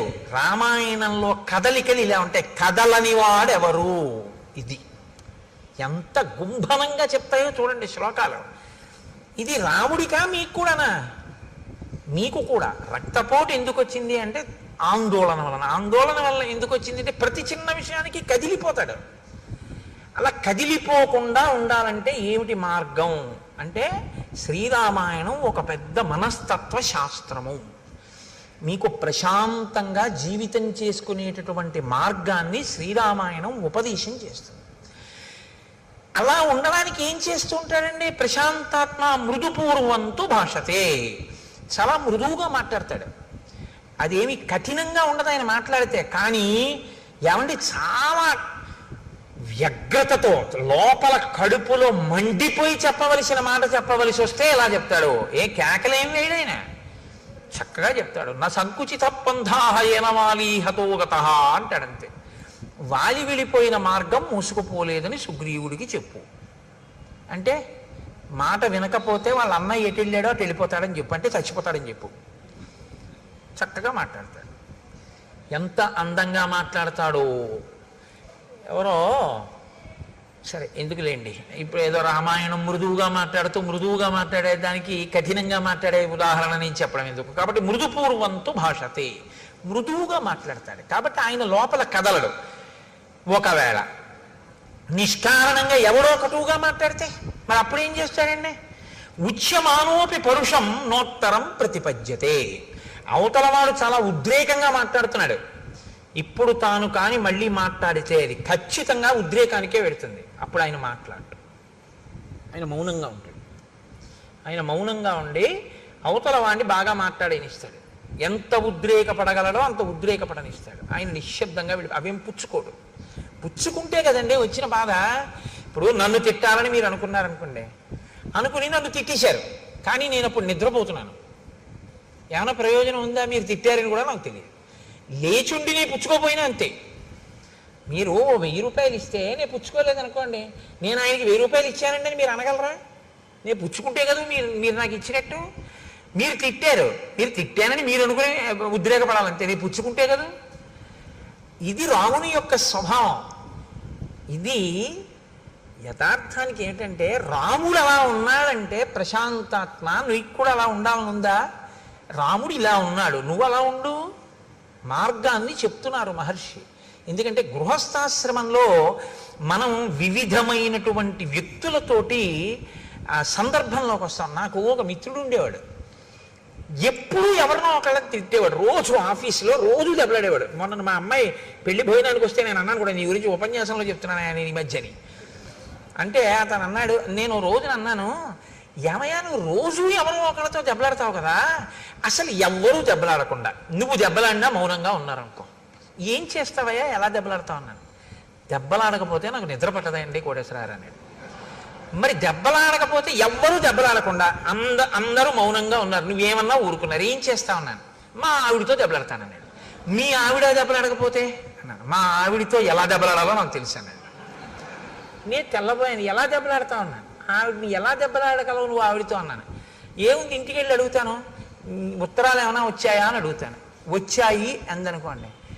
కన్యాదానం ఎందుకు చేశాడు మీ నాన్న? కన్యాదానం చేసి నాతో పంపడం ఎందుకు, రోజుకో ఉత్తరం రాయడం ఎందుకు, నీకేమో పుట్టింటి మీద వ్యామోహం కల్పించడం ఎందుకు, నిమిషానికోసారి నువ్వు పుట్టింటికి ఎడతాను అనిపించేటట్టుగా చేయడం ఎందుకు, ఎందుకు కాపాడి దానికి ఆ పుట్టింట్లోనే ఉంచుకోపోయాడా, ఎందుకు ఇచ్చినట్టు పిల్లలని చెప్పి అయిన దానికి కాని దానికి చెలరైపోతాను అలా మెట్ల మీద. ఆవిడ కోపం వచ్చేదో అంటుంది. నేను అన్నాను, మరి ఉత్తరం రాయిపోతే అన్నాను. కన్యాదానం చేసేసాడుగా, ఇంకా ఏమైపోతాయి ఆయనకి ఎందుకు, ఓ క్షేమంగా ఉన్నావా ఏమిటని కూడా ఉత్తరం రాయడు. ఎంత గొప్ప నాన్నే మీ నాన్న అంటానన్నాడు. అయ్య బాబోయ్ నాయన నీతో చాలా కష్టం రా అన్నాడు. కాబట్టి అలా ఉన్నాడనుకోండి, మీరేం చేస్తారు దానికి? అప్పుడు రాముడు ఏం చేస్తాడంటే మౌనంగా ఉంటాడు అన్నారు మహర్షి. నోత్తరం ప్రతిపద్యతే, ఏమీ మాట్లాడ్డు, నిశ్శబ్దంగా ఉంటాడు. ఆయన నిశ్శబ్దంగా, నేను మాట్లాడను, జవాబు చెప్పను ఇప్పుడు, అంతే, అలా ఉంటాడు. కథంచిదుపకారేణ కృతే నైకేన తుష్యతి నస్మరత్యపకారాణం శతమప్యాత్మవత్తయ. కథంచిదుపకారేణ, కథంచి అంటే కావాలని చేసింది కాదు, అనుకోకుండా చేసిన ఉపకారం. అనుకోకుండా ఆయన వల్ల ఒక ఉపకారం జరిగింది, కావాలని చేద్దామని చేసిన ఉపకారం ఏం కాదది. కథంచిదుపకారేణ కృతే నైకేన తుష్యతి, అలాంటి ఉపకారం ఒక్కటైనా సరే ఎంతో సంతోషపడిపోతాట. గుర్తుపెట్టుకుని ఆయనండి నాకు ఈ ఉపకారం చేశారు, ఆయనండి నాకు ఈ ఉపకారం చేశారంటట. నిజంగా ఆయన ఏం కావాలని ఏం చేయలేదు. ఏదో రాముడు నేను ఓ దగ్గర కూర్చున్నాం అనుకోండి, రాముడు టికెట్ కొనుక్కుందామని ఎడుతున్నాడు, రాముడి పెట్టి నా పెట్టి పక్కన పెట్టాడు, నాకేం చెప్పలేదు, వెళ్ళిపోయాడు. ఈలోగా ఓ దొంగ అటుగా వచ్చాడు, ఆ పెట్టి పట్టుకెడదాం అనుకుని నా పెట్టే అనుకుని పట్టుకెళ్ళలేదు, పక్క వాళ్ళ పెట్టి పట్టుకుని వెళ్ళబోయాడు, పట్టుకున్నారు, కొట్టారు. కొడుతుంటే అసలు నేను ఆ పెట్టి జోలికి వెళ్దాం అనుకున్నాను, ఆ పెట్టి అటుకుపోతే పోయేది, టికెట్ కోసం వెళ్ళాడు, ఆయన పెట్టి అనుకుని నేను ఎత్తుకుపోలేదన్నాడు. ఇప్పుడు రాముడు అనుకుంటాట, నేను ఆయనకి అప్పచెప్పపోయినా నా పెట్టె ఆయన పెట్టె పక్కన పెట్టడం వల్ల నా పెట్టె దొంగతనం కాకుండా రక్షింపబడింది. ఇప్పుడు నేనేమైనా రక్షించానా ఆయన పెట్టెని? ఆయన నాకు అప్పచెప్పాడా, నేను రక్షించానా? నేను రక్షించలేదు. ఆయన పెట్టె నా పెట్టె పక్కన పెట్టాడు, దొంగడు అనుకున్నాడు, రెండు పెట్లు నావనుకుని. నీ చెయ్యాలని చెయ్యకపోయినా ఉపకారం నా వలన అనుకోకుండా ఒక ఉపకారం జరిగినంత మాత్రం చేత దాన్ని తలుచుకో మహానుభావుడు ఎంత ఉపకారం చేశాడో అని కృతజ్ఞతతో పొంగిపోతుంటాట రాముడు. కథంచిదుపకారేణ కృతేనైకేన తుష్యతి నస్మరత్యపకారాణం శతమప్యాత్మవత్తయ. కావాలని 100 అపకారాలు చేశాడు వాడు, చిరునవ్వు నవ్వుతాడు అది గుర్తొచ్చినప్పుడు. ఇచ్చివాడు పాన్లిద్దరూ తెలియనితనం, ఏం చేస్తాం అమాయకత్వం అంటాడు, అంతే. అంతేకాని అది తలుచుకుని వ్యగ్రత పడిపోతాడు, ఎంత పని చేసేశాడని ఓ దాని మీద పీకేసుకుని ఆందోళన పడిపోట. మీరు చూడండి, రామాయణం విన్నంత తేలిక కాదు. కొందరి ఇళ్లలో ఒకసారి దయానంద సరస్వతి మహారాజ్ దగ్గరికి ఒక ఆవిడ వెళ్ళి ఓ మాట అడిగారు, మీరు భగవద్భక్తి కలిగినటువంటి వాళ్ళ వల్ల ప్రశాంతత ఉంటుందంటారు, మా అత్తగారు ప్రతిరోజు 2 గంటలు పూజ చేస్తుంది, మిగిలిన 22 గంటలు తిరుగుతూనే ఉంటుంది, మరి 2 గంటల పూజ వల్ల ఉపయోగం ఏమిటని అడిగింది ఆవిడ. అంటే దయానంద సరస్వతి అన్నారు, ఆ పూజ వల్ల నువ్వు 2 గంటలు ప్రశాంతంగా ఉండడమే అన్నారు. కాబట్టి శతమప్యాత్మవత్తయ, 100 తప్పులైనా సరే రాముడు పట్టించుకోట, ఆత్మవత్తయ, తాను ఆ స్థితిలో ఉంటాడు కాబట్టి అవతల వాళ్ళ అమాయకత్వాన్ని క్షమించేస్తాడు. మా అబ్బాయి అండి, నేను తొడ మీద కూర్చోబెట్టుకుంటే వాడు లాగి నన్ను లెంపకాయ కొట్టాడు. చిన్న పిల్లాడు, వాడికి ఏం తెలుసు? వాడికి నాన్నగారి గడ్డం చూసాడు, దేవుడు కొత్తగా నాన్నగారి గడ్డం పెంచారనుకున్నాడు, ఆ గడ్డం పట్టుకోపోయి ఓ లెంపకాయ కొట్టాడు. చుర్రమంది నాకు. నేను లాగి లెంపకాయ కొడతానా? ఆ చెయ్యి తీసి, అమాయకత్వం తెలియదు పిల్లాడికి, ఇలా అన్నాడు. ఎంత దెబ్బ తగిలిందిరా అని ఓ ముద్దు పెట్టుకుని, నాన్న కొట్టకు అన్న, 2 చేతులు నా చేతితో పట్టుకుంటాను కాసేపు. అలా కొట్టకూడదు. దెబ్బ తగిలింది చూసా, నీ పెట్టిందా లేదా? ఎందుకు మన్నించగలిగాను? నా బిడ్డ అమాయకుడు, వాడికి ఏం తెలుసు? వాడికి ఏం తెలుసు పాపం, పోలేండి ఏదో వాడికి ఏం తెలుసు, ఏదో అలా చేశాడు అన్నారనుకోండి, మీరు ప్రశాంతంగా ఉంటారు. అవతల వాడి యొక్క అజ్ఞానము మన్నింపబడింది. అందుకే పెద్దలు ఏం చెప్తారంటే, 3 నీకు తెలిసి ఉంటే నీకు ఇబ్బంది ఉండదంటారు. లోకంలో నీతో సమానులు కనపడతారు, నీకన్నా అధికులు కనపడతారు, నీకన్నా తక్కువ వాళ్ళు కనపడతారు. ఈ 3 లేకుండా అసలు నువ్వు సమాజంలో తిరగడం కుదరదు. అసలు ఈ 3 విషయంలో మీరు లోపల ఏదైనా బయాస్ అంటారు ఇంగ్లీష్లో, అన్యథా మనసులో భావం ఉందనుకోండి, మీరు ఇమడలేరు, ఇబ్బంది పడిపోతారు. మీరు ఒక చోటికి వెళ్ళారంటే మీతో సమానులు ఉంటారు, మీకన్నా కింద వాళ్ళు ఉంటారు, మీకన్నా పై వాళ్ళు ఎప్పుడూ ఉంటారు. మీరు చదువుకుంటుంటే మీకన్నా బాగా చదివే వాళ్ళు ఉంటారు, మీతో సమానులు ఉంటారు, మీ అంత చదవలేని వాళ్ళు ఉంటారు. శాస్త్రం ఎప్పుడు ఏం చెప్తుందంటే, ఈ 3 పట్ల నిశ్చితాభిప్రాయం ఉండాలి నీకు. నీతో సమానులు గౌరవం, నీతో సమానులైనటువంటి వారి యందు ఆదరం ఉండాలి, ప్రేమ, కలిసి తిరిగేటటువంటి సుహృత్ సంబంధం ఉండాలి. నీకన్నా ఉన్నతులు గౌరవం ఉండాలి. మహానుభావుడు ఎంత సాధన చేశాడో, నాకన్నా అంత పైమెట్టు మీద నించున్నాడు. ఆయన్ని మనం చూసి నమస్కారం చేసి ఆయనలా మనం కూడా అవ్వాలని నువ్వు గౌరవించగలగాలి. నీకన్నా తక్కువ వాడు ఈశ్వరానుగ్రహంతో ఆయన వృద్ధిలోకి రావాలో కానుకున్నాడు. పాపం అంతగా తెలుసున్నవాడు కాడు, ఆయన వృద్ధిలోకి రావాలన్నారు. ఇప్పుడు మీరు గుర్తుపెట్టుకోండి, మీరు ఎవరితో సమన్వయం అవుతున్నారో ఆ 3 మెట్ల మీద ఉన్నవాళ్ళు కూడా సంతోషంగా ఉంటారు. మీకన్నా పైమెట్టు మీద ఉన్నవాడిని చూసి మీరు భరించలేకపోయారనుకోండి, ఎంత మంచిలోనూ అవగుణాన్ని తీస్తారు. ఇది లోకం యొక్క పోకడక్కడే వస్తుంది. ఆయన యందు ఉండదు, నీలో ఉంది ఆ భావన. ఆయన ఉన్నతిని నువ్వు తట్టుకోలేవు, అందుకని మాట్లాడతారు తప్పుగా. నీతో సమానుడు, ఏంటి నాకన్నా గొప్ప అంటాడు, నీకన్నా తక్కువ నైత్య భావన, వాడికి ఏం తెలుసండి అంటాడు. ఇప్పుడు వాళ్ళకేం అవ్వదు, వాళ్ళు అలాగే ఉంటారు. పాడైపోయేది ఎవరంటే నువ్వు. ఇది తెలుసుకుని ప్రవర్తించడం ఆత్మవత్తయా. ఇలా నువ్వు ఉండగలిగితే సమాజము నీ వలన ఆనందాన్ని పొందుతుంది. నువ్వు కూడా సమాజంలో ఎవరితో తిరుగుతున్నా సంతోషంగా ఉండగలుగుతావు. ఇప్పుడు మీరు చెప్పండి, రాముడు సమాజంలో ఈ 3 రకాలుగా ఉన్న వాళ్ళతోటి తిరిగాడని గుర్తు, అందరితోటి ఆయన సమన్వయం అయ్యాడు. కానీ అందరూ రాముడి పట్ల సంతోషంతో ఉన్నారు. ఎందుకని? ఇలా ఉండబట్టి. పెద్ద దోషం ఎక్కడొస్తుందంటే, ఇది నేర్చుకోవాలి. మీరు నేర్చుకోవలసిన అవసరం లేకుండా వచ్చేది ఏదంటే ఆ 3. నేను ఎప్పటికీ మర్చిపోను నా జీవితంలో ఒక సంఘటన. నేను విశాఖపట్నంలో ఉద్యోగం చేసే రోజుల్లో మా పక్క వాటాల్లో ఒక 5 ఏళ్ల పిల్ల ఉండేది, జ్యోత్స్న అని. అది పాలు తాగుతోంది. పాలు తాగుతూ వేడిగా ఉన్నాయని అక్కడ పెట్టి ఏదో అటు ఇటు తిరగబోయింది, దాని కాలు తగిలి ఆ గ్లాస్ పడిపోయింది, ఆ పాలు ఒలికిపోయింది. నేను అక్కడే ఉన్నాను. వాళ్ళ అమ్మగారు వచ్చారు, వచ్చి అదేంటే పాలు అలా వంపేశావు అన్నారు. అంటే నేను అన్నాను, లేదంటే పాపం చూసుకోలేదు, పాలు పడిపోయాను. ఆ పిల్లంది వెంటనే, కాదు పాలు పడిపోలేదు, నేనే తంతే పడిపోయాను. నేను అలా ఉండిపోయాను. అబద్ధానికి అలవాటు పడిపోయింది నా సంస్కారం. పాలు పడిపోతాయా? పాలు ఎందుకు పడిపోతాయి? నేను పాలు పడిపోయామ్మా అన్నాను. ఆ అమ్మాయింది, పాలు పడిపోలేదు, నేను తంతే పడిపోయాను. అంటే పసిపిల్ల కదండి. మీకు ఎందుకు విఘ్నేశ్వరుడు పసివాడో చెప్పాను చూశారు. పిల్లకి అలా చెప్పడం ఇష్టం లేదు, అది అబద్ధం కదా. పాలు పడిపోవడం ఏంటి? నేను తంతే పడిపోయాయి. పాలు పడిపోయా అంటాడు ఏంటైనా? పాలు పడిపోలేదు, నేను తంతే పడిపోయామ్మా అంది. నేను నిజంగా మీరు చెప్తే నమ్మరు, ఆశ్చర్యపోయాను. చదువుకున్నాం సంస్కారవంతులం అయ్యామని మనకి జీర్ణమైంది. ఇది ఒక పసిపిల్లకి ఇంకా ఈ సంస్కారం అంటక ఉండిపోయిన సత్యగుణం, అది ఎంత తేడారా అనిపించింది నాకు. కాబట్టి కథంచిదుపకారీణ కృతేనైకేన తుష్యతి నస్మరత్యపకారాణం శతమప్యాత్మవత్తయ. బుద్ధిమాన్ మధురాభాషీ పూర్వభాషీ ప్రియం వద వీర్యవాన్న చ వీర్యేణ మహతా స్వేన విస్మిత. ఆయన బుద్ధిమాన్, చాలా బుద్ధి కలిగినటువంటి వాడు. మధురాభాషి, మాట్లాడేటప్పుడు చాలా మధురంగా మాట్లాడతాడు. అందుకని వినబుద్ధి వేస్తుంది. రాముడు మాట్లాడుతుంటే వినాలనిపిస్తుంది, మాటలు తీయగా ఉంటాయి. పూర్వభాషి, ఇది మీరు గమనించారో లేదో, లోకంలో ఇది ఒక పెద్ద సమస్య. నన్ను ఆయన ఎరా నేను నీకెందుకు కనపడతానంటాడు. తాతగారు ఏమి ఉరే ఎలా ఉన్నావు అనొచ్చు కదా, అండవు.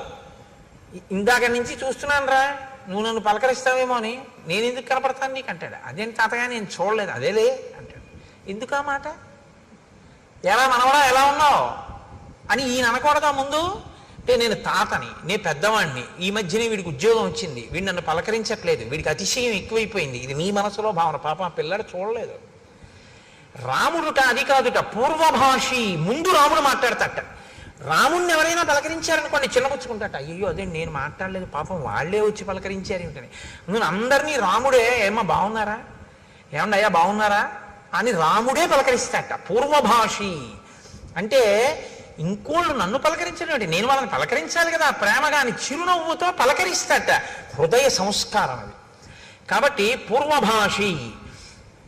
అటువంటి రాముడు ప్రియం వద వీర్యవాన్న చ వీర్యేణ మహతా స్వేన విస్మిత. ఆయన అంత పరాక్రమం ఉండి కూడా, అటువంటి వీర్యవాన్ అయ్యుండి కూడా నేను వీర్యవంతుణ్ణి అని ఎన్నడూ కూడా అతిశయంతో అహంకారంతో ఉన్నవాడు కాడు.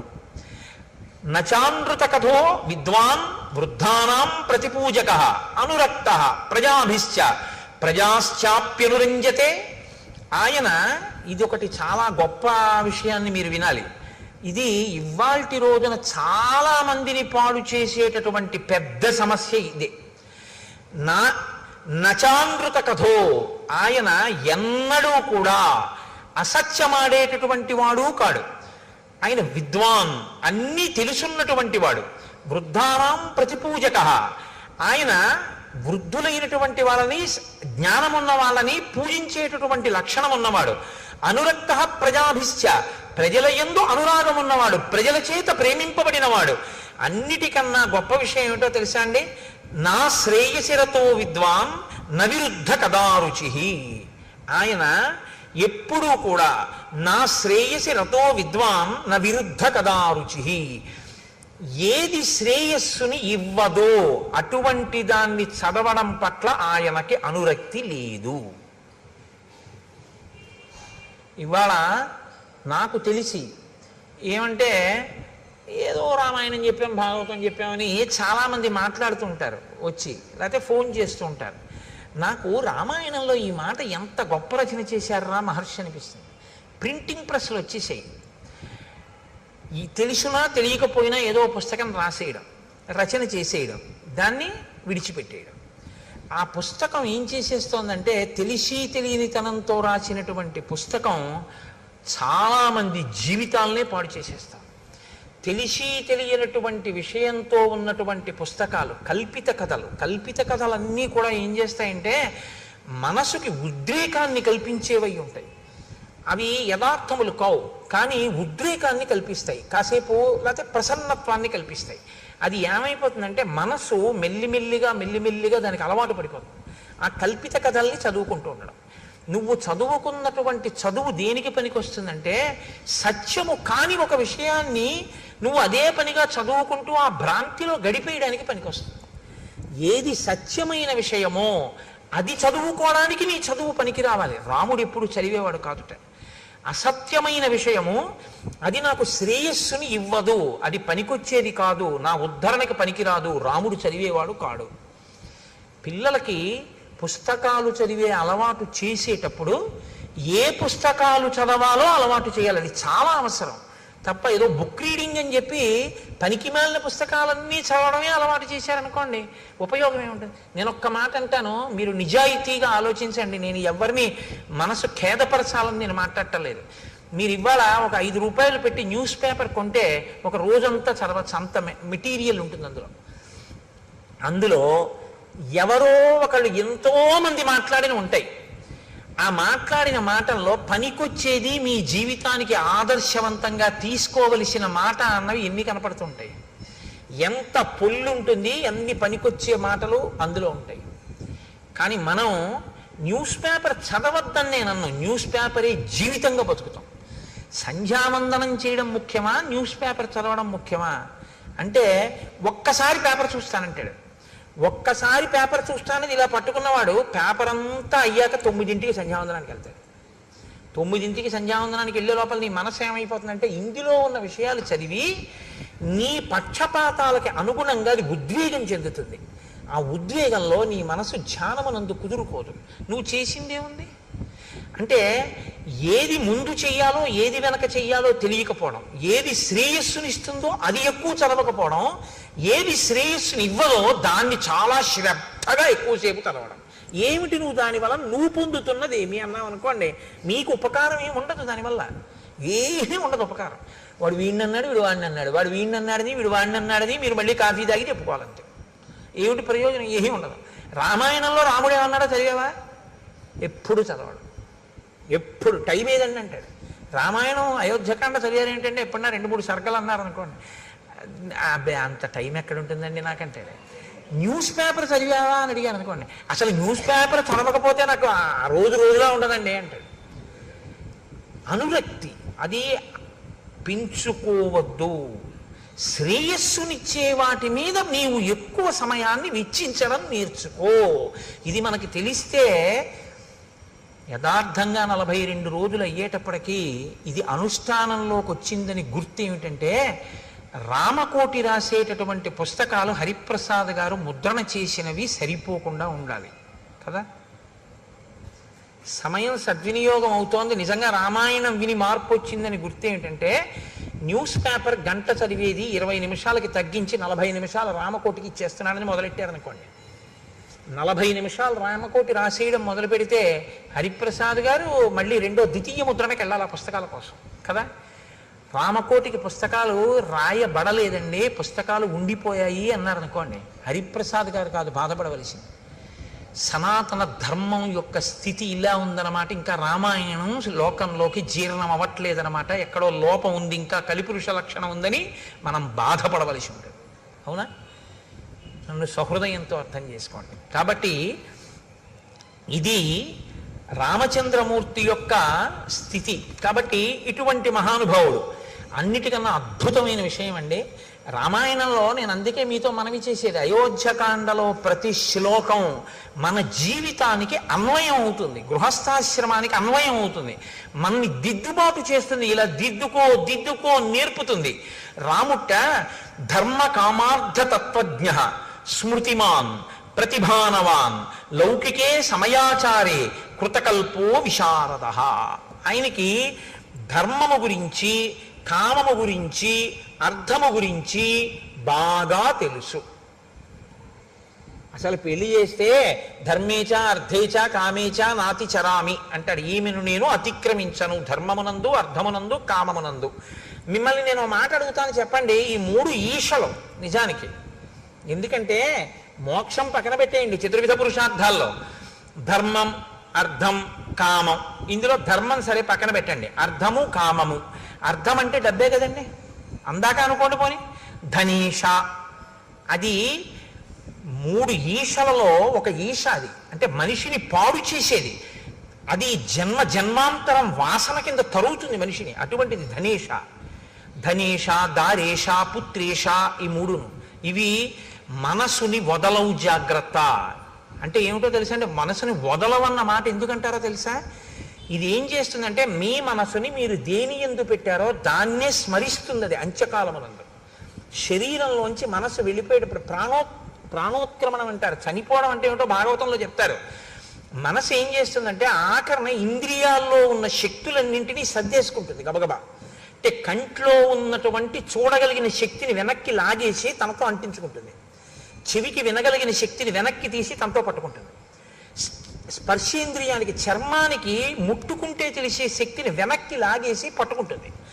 పట్టుకుని ఇప్పుడు ఈ మనసు ఏం చేస్తుందంటే ప్రాణోత్క్రమణంతో, అంటే ప్రాణము ఆఖరి శ్వాస ఎట్నుంచి నిర్గమించిందో, ఏ కన్నంలోంచి బయటికి వెళ్ళిపోయిందో అట్నుంచి బయటికి పారిపోతుంది. అది కూడా వెళ్ళిపోయి ఇదే మనస్సు మీరు చిట్ట చివర దేన్ని స్మరించారో అది తీర్పు. పరమేశ్వరుడికి పునర్జన్మ యందు అధికారము లేదు.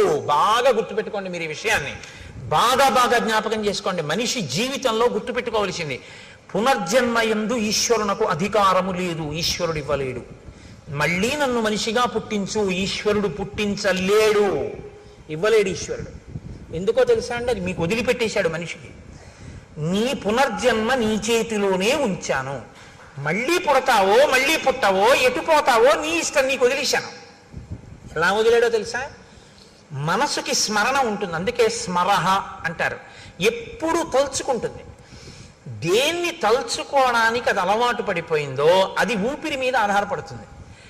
ఆఖరణ అది దేన్ని స్మరించిందో దాన్ని బట్టి పునర్జన్మిస్తాడు ఆయన. నా మనసు ఎప్పుడూ డబ్బుని స్మరించింది అనుకోండి, అర్ధేశ హీనోపాధుల్లోకి వెళ్ళిపోతాడు. తేళ్లు, జర్రిలు, పాములు ఇలాంటి వాటిలో పెడతాడు.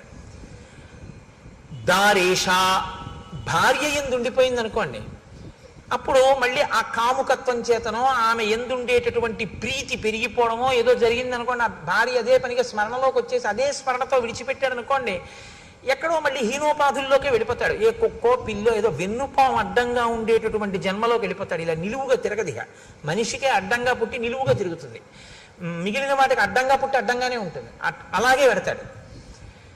ఇప్పుడు స్మరణం ఈశ్వరుడు చూస్తాడు. ఆఖరి స్మరణ ఏది చేశాడు చూస్తాడు ఆయన. ఈశ్వరుణ్ణి స్మరించింది మనస్సు, మోక్షం ఇచ్చేస్తాడు. ఈశ్వరుణ్ణి స్మరించడం అంటే ఆఖరణ స్మరిస్తానండి, ఇప్పుడు ఎందుకు ఇవన్నీ అన్నారు. అలవాటు చేసింది ఏదో అది స్మరిస్తుంది, అంతేగాని అప్పుడు స్మరించడానికి ఏం ఓపిక ఉండదు. ఇంకా అప్పుడు మనసు ఏం చేస్తుందంటే నిర్గమిస్తుంది. నిర్గమించడం అంటే గుర్తుపెట్టుకోండి, కళ్ళల్లోంచి, ముక్కుల కన్నాల్లోంచి, చెవుల్లోంచి, నోట్లోంచి, రోమకూపమును కొన్ని లక్షల్లోంచి కూడా నిర్గమిస్తుంది. అంటే వెంట్రుకలు పుట్టిన కన్నాలు ఉంటాయి, అవి కన్నాలే, లేకపోతే చెమట బయటికి ఎలా వస్తుంది లోపల నుంచి. రోమకూపాల్లోంచో అధోముఖంగా అంటే ఊర్ధ్వముఖంగా వెళ్ళదు, ఇక్కడ కపాలం పగిలి వెళ్ళాలి. వెళ్ళింది అంటే వాడికి పునర్జన్మ లేదని గుర్తు. అలా వెళ్ళలేదు అంటే ఎటో కింద కన్నాల్లోంచి వెళ్ళాడు. కింద కన్నాల్లోంచి వెళ్ళాడంటే వీడికి ఇచ్చిన ఉపాధిని వీడు వాడుకోలేదు. దీంతో ఏది చేరాలో అందుకు వాడు ఉపయోగించలేదు కాబట్టి అయిన వాళ్ళందరూ ఏం చేస్తారో తెలుసా అండి? దిక్కుమాలాడు, వీడి బతుకు ఏమిటో తెలుసా? అన్నీ తెలుసున్న వాడికి అమావాస్య మరణం, ఏమీ తెలియని వాడికి ఏకాదశి మరణం అని అందుకే వచ్చింది సామెత. వీడి పుర్రె పగల్లా ప్రాణం పోయినప్పుడు, కాబట్టి వీడి పుర్రె పగిలిపోయే వరకు కాల్చేస్తాం. టప్ అని చప్పుడు వస్తుంది, కపాల మోక్షం అయిందన్నప్పుడు వెళ్తారు. నువ్వు ఎలాగో పగలగొట్టుకోలేదు, మేమే పగలగొట్టాం పో. ఈ స్థితిని నువ్వు పొందకుండా ఉండాలంటే నీ మనసుని సాధన చేత తిప్పాలి. సమస్త కర్మల యొక్క అంతిమ ప్రయోజనం మనసుని శుద్ధి చెయ్యడమే. మనసు సంస్కరించబడకపోతే అర్ధేశ, కామేశ, అర్ధేశ, పుత్రేశ, తర్వాత భార్యేశ ఇలా ఉండిపోయింది అనుకోండి, ఈ ఈశలు పునర్జన్మకి కారణం అవుతాయి. ఇది మనం ఒప్పుకుంటాం కాబట్టే బొట్టు పెట్టుకుంటాం. సనాతన ధర్మం అంటే ఉపన్యాసాలు చెప్పడం కాదు, సనాతన ధర్మం అంటే బొట్టెట్టుకోవడం. బొట్టు పెట్టుకున్నాడంటే గుర్తు ఏమిటంటే పునర్జన్మను ఒప్పుకున్నాడని గుర్తు. బొట్టు పెట్టుకోలేదంటే వాడికి పునర్జన్మ సిద్ధాంతం మీద నమ్మకం లేదని గుర్తు. వాడు వేద ప్రమాణాన్ని ఒప్పుకోలేదని వాడు బొట్టు పెట్టుకోడు. మనం బొట్టు ఎందుకు పెట్టుకుంటామంటే మేము పునర్జన్మ సిద్ధాంతాన్ని, కర్మ సిద్ధాంతాన్ని మేము అంగీకరిస్తున్నాం. ఇది బొట్టు పెట్టుకోవడంలో సూచిస్తుంది. అందుకని బొట్టు పెట్టుకుంటారు. సనాతన ధర్మంలో బొట్టు లేకుండా బయటికి రారు ఎవరు. కనుక రాముడి విషయంలో ఏమైందంటే 3 బాగా అర్థం చేసుకున్నాడు అంటున్నారు మహర్షి. బాగా అర్థం చేసుకోవడం అంటే ఏమిటండి? అంటే ఏమి లేదు, మీరు బాగా అర్థం చేసుకోవడం అంటే ఈ కామాన్ని పట్టుకెళ్ళి ధర్మంతో ముడేసేయి, అర్థాన్ని పట్టుకెళ్ళి ధర్మంతో ముడేసేయి. అర్థము కామము అనే రెండు పరిగెత్తిపోయి పక్కన నీవి కాని పొలాల్లో పడి మేసే అలవాటు ఉన్నటువంటి ఇది మన దున్నపోతులు అంటారే, అటువంటి స్థితి కలిగినటువంటివి. ఎందుకంటే తమతంబొప్ప పరాంగనాజనుల పరద్రవ్యంబులన్ ఉచ్చిలింగ మహోద్యోగము చేయునెం మనము దానిం బట్టి వైరాగ్య పాశంబులన్ కట్టి బిగించి నీ చరణ స్తంభమునైన్ కట్టి వేయిచి ముదంబెన్నడు కలగజేయ కదబో శ్రీకాళహస్తీశ్వర అంటాడు ధూర్జటి. అర్థము కామము రెండింటికి ధర్మం అనేటటువంటి ఇనప ఇబ్బందే. ధర్మబద్ధము కాని కోరిక పుట్టేటట్లు చెయ్యగలిగినవి నువ్వు చూడటం మొదలు పెట్టావా ప్రమాదమే. నీకు శ్రేయస్సుని ఇవ్వనిది చదువుతున్నావు, నీకు శ్రేయస్సుని ఇవ్వనిది నువ్వు చూస్తున్నావు. ఇప్పుడు అటువంటివి చూసి అటువంటివి విని నువ్వు ప్రమాదం చేయాలంటే నేను ఎన్ని ముక్కలు చేయాలి? ఎన్నమ్మా? 4 ముక్కలు. ఒక్కొక్క ముక్క ఎన్ని అడుగులు ఉండాలి? 2 అడుగులు. 4 రెళ్ళు 8 కదా. ఇప్పుడు 8 అడుగుల కర్ర నాకు ఇచ్చారు మీరు. ఆ కర్ర తీసుకొచ్చి అక్కడ పెట్టి 2 అడుగులు చూసి అక్కడికి కత్తి పెట్టి నరికాను, ఓ ముక్క వచ్చేసింది.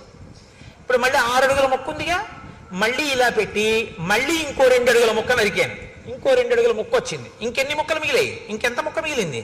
4 అడుగుల ముక్క. ఇప్పుడు 4 అడుగుల ముక్క అక్కడ పెట్టి 2 అడుగుల దగ్గర మళ్ళీ నరికాను. ఎన్ని ముక్కలు వచ్చాయి? 2 అడుగుల ముక్కలు 2 వచ్చాయి. 8 అడుగుల ముక్కని 2 అడుగుల సమాన భాగములు 4 చేయడానికి ఎన్ని మాటలు నరికాను? 3 మాటలే. 3 మాటలు నరికితే 4వ ముక్క వచ్చేసిందా లేదా? 2 అడుగుల ముక్క.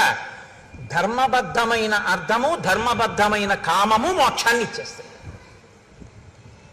తప్ప మోక్షమును సాధించడం అని ఇంకా వేరే ఏం ఉండదు. మోక్షము అంటే ధర్మబద్ధమైన అర్ధకామములను తెలిసి ఉండుట, అలా జీవించుట, అదే మోక్షమునకు హేతు. ఇది రాముడికి తెలుసు. కాబట్టి ఇప్పుడు ఏది ప్రధానంగా తెలిసి ఉండాలంటే ధర్మం తెలిసి ఉండాలి. తెలిసి ఉంటే ధర్మానికి అర్ధకామములు ముడివేయాలి. రాముడు ఎలా వేశాడో నువ్వు చూస్తే నువ్వు అలా వేయాలి. కాబట్టి అయోధ్యకాండ అంత గొప్పది. కాబట్టి అయోధ్యకాండ అంటే గృహస్థాశ్రమానికి పనికొచ్చేటటువంటి ఎన్ని విషయాల్లో ఆవిష్కరిస్తుందండి. అలా మీరు ఏ శ్లోకం పట్టుకున్నా అంతే, అందులోంచి ఎన్ని రహస్యాలు చెప్తున్నా. వేదోప బ్రహ్మణం అది. ఏ శ్లోకాన్ని మీరు చదవండి, అందులోంచి మీరు ఒక కొత్త విషయాన్ని తెలుసుకుంటుంటారు. ఓ ఇదన్నమాట విషయం, నేను ఇలా దిద్దుకోవాలన్నమాట అని తెలుస్తుంటుంది. కాబట్టి ఇటువంటి రాముడు ఇటువంటి గుణములు కలిగిన వాడు. పైకి ఎలా కనపడుతుంది? రాముడు ఇన్ని గుణములు కలిగిన వాడని ప్రజలు కీర్తిస్తున్నారు.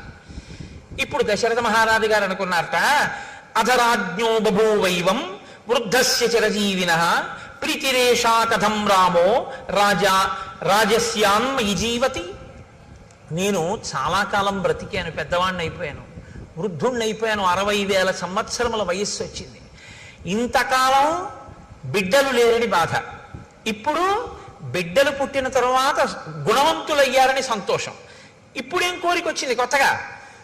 నేను బతికుండగా రాముడు రాజవడం చూస్తే బాగున్నాం.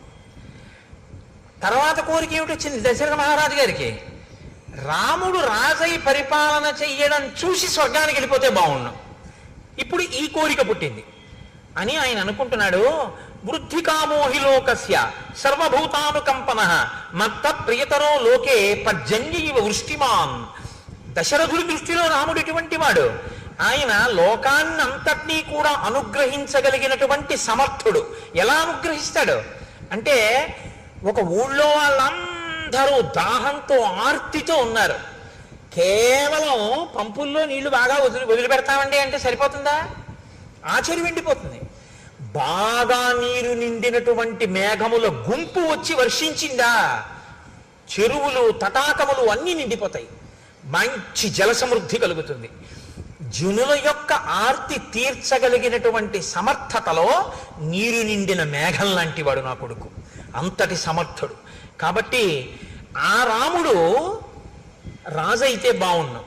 అయితే యథాస్వర్గమమాప్నుయాం, అప్పుడు నేను రాజరికం ఆయన చేస్తుండగా చూసి ప్రాణం విడిచిపెట్టి నేను స్వర్గలోకానికి వెళ్ళిపోతాను అని అనుకుని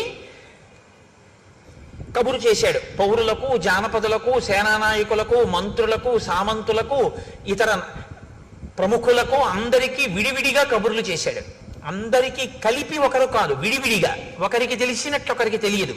వాళ్ళల్లో వాళ్ళు చర్చించుకునే అవకాశం ఇవ్వలేదు దశరథుడు. ఎందుకని? ఇది ఊర్జిత కథోపేతంబు. ఏ అశ్వమేధయాగం చేసేటప్పుడు చెప్పినట్టు చెప్పచ్చుగా, అలా చెప్పలేదు. అందరూ రావాలి. ఎలా కబురు చేశాడో తెలుసా అండి? సామంతులందరి దగ్గరికి వెళ్ళి నువ్వు చెప్పి 11 అయ్యేటప్పటికి వచ్చేసి మనం. సామంతులందరూ ఎందుకు రమ్మన్నాడు చక్రవర్తి? మాట్లాడుకునే అవకాశం లేదు. అలాగే జానపదుల్లో ప్రముఖుల్ని వచ్చేసేయమను, ఒకళ్ళతో కబురు చేశాడు, వాళ్ళు మాట్లాడుకునే అవకాశం లేదు, వచ్చేసేయడమే. ఒకరితో ఒకరు ఎందుకు పిలిచి ఉంటాడన్న విషయం మీద చర్చించడానికి అవకాశం లేకుండా చేశాడు. ఎందుకు చేసి ఉండాలి? ఏం వాళ్ళు చర్చించుకుంటే వాళ్ళలో వాళ్ళు చర్చించుకుంటే ఏది చర్చించుకోవాలి? పిల్లల పెళ్ళిళ్ళు అయిపోయాయి, రాజు వృద్ధుడైపోయాడు, యవరాజ్య పట్టాభిషేకం ఏమైనా చేద్దాం అనుకుంటున్నాడా? ఇంతమందిని పిలిచాడంటే బహుశా అదే అయి ఉంటుంది. కాబట్టి యవరాజ్య పట్టాభిషేకం అంటే ఎవరికి చెయ్యాలి? దశరథ మహారాజు గారు రాముడికే చెయ్యాలి. మరి రాముడికే చేస్తాడని వాళ్ళు అనుకుంటే రాముడు మంచివాడు కాకపోతే భయపడాలి. రాముడు మంచివాడని తానే అనుకుంటున్నాడుగా. రాముడు మంచివాడని నేను అనుకుంటున్నా, ప్రజలు అనుకోవట్లేదు అనుకుంటే తను భయపడాలి. ప్రజలు అనుకుంటున్నారని తనకి తెలుసుగా. కాబట్టి ప్రజలు అతను రాజవడం కాదనరు, తనకి రాముడు రాజవడం ఏమీ వ్యతిరేకం కాదు. మరి తను కోరుకుని ప్రజలు కోరుకున్నా రాముడు రాజు అవడేమో అని ఎందుకు భయపడుతున్నాడు? అంటే దశరథుడు భయపడవలసిన కారణం ఏదో ఉందన్నమాట ఎక్కడో కదా. ఇది ఊర్జిత కథోపేతంబు, ఇది మీరు పట్టుకోవలసి ఉంటుంది. అంటే ఏదో దాచాడు దశరథ మహారాజు గారు, అది మనకి తెలియదు, తెలుస్తుంది. ఎక్కడో ఏదో దాచాడు, భయపడుతున్నాడు. ఇది దృష్టిలో పెట్టుకునే భరతుడు మేనమామ గారి ఇంటికి వెళ్ళడాన్ని కూడా దూరదృష్టితో అంగీకరించాడు. ఇప్పుడు వచ్చినటువంటి వాళ్ళందరినీ కూర్చోపెట్టాడు. కూర్చోపెట్టి వేరొక వైపు నుంచి నరుక్కొచ్చి మాట్లాడుతున్నాడు. ఎంత గొప్పగా తను మనసులో ఒక నిర్ణయానికి వచ్చాడు దశరథుడు. తను నిర్ణయానికి రావడానికి కారణం ఆ నిర్ణయం చెయ్యవలసిన పరిస్థితి కాదు, ఆ నిర్ణయం తను బతికుండగా చేసి అమలు చెయ్యగలను చెయ్యలేను అన్న భయం చేత చేస్తున్నాడు. ఇది భయం అన్నది ఉంది అంటే దాని వెనక ఏదో చెయ్యకూడనిది ఒకటి చేసేసినటువంటి విషయం ఉంది.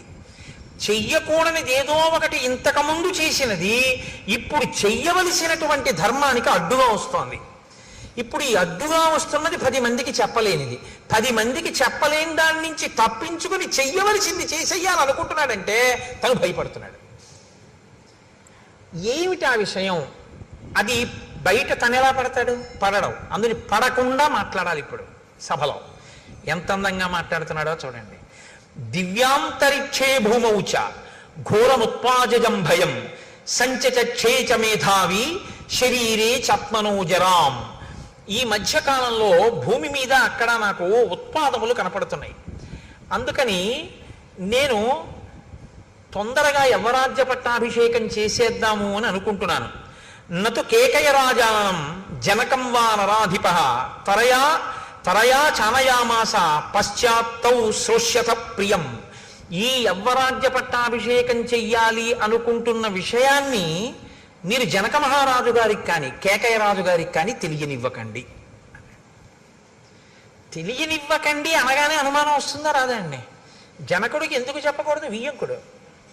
ఎట్లాంటి వియ్యంకుడు? హ్రస్వరోముడు తన తమ్ముడు, కుశధ్వజుడి తమ్ముడు. కుశధ్వజుడి తమ్ముడు, ఆ తమ్ముడి యొక్క 2 కూతుళ్ళు తనకి 2 కోడళ్ళు, జనకుడి యొక్క 2 కూతుళ్ళు తన 2 కోడళ్ళు. కాబట్టి ఇప్పుడు జనకుడి కూతుళ్ళ కిందే వస్తారు ఆ 4.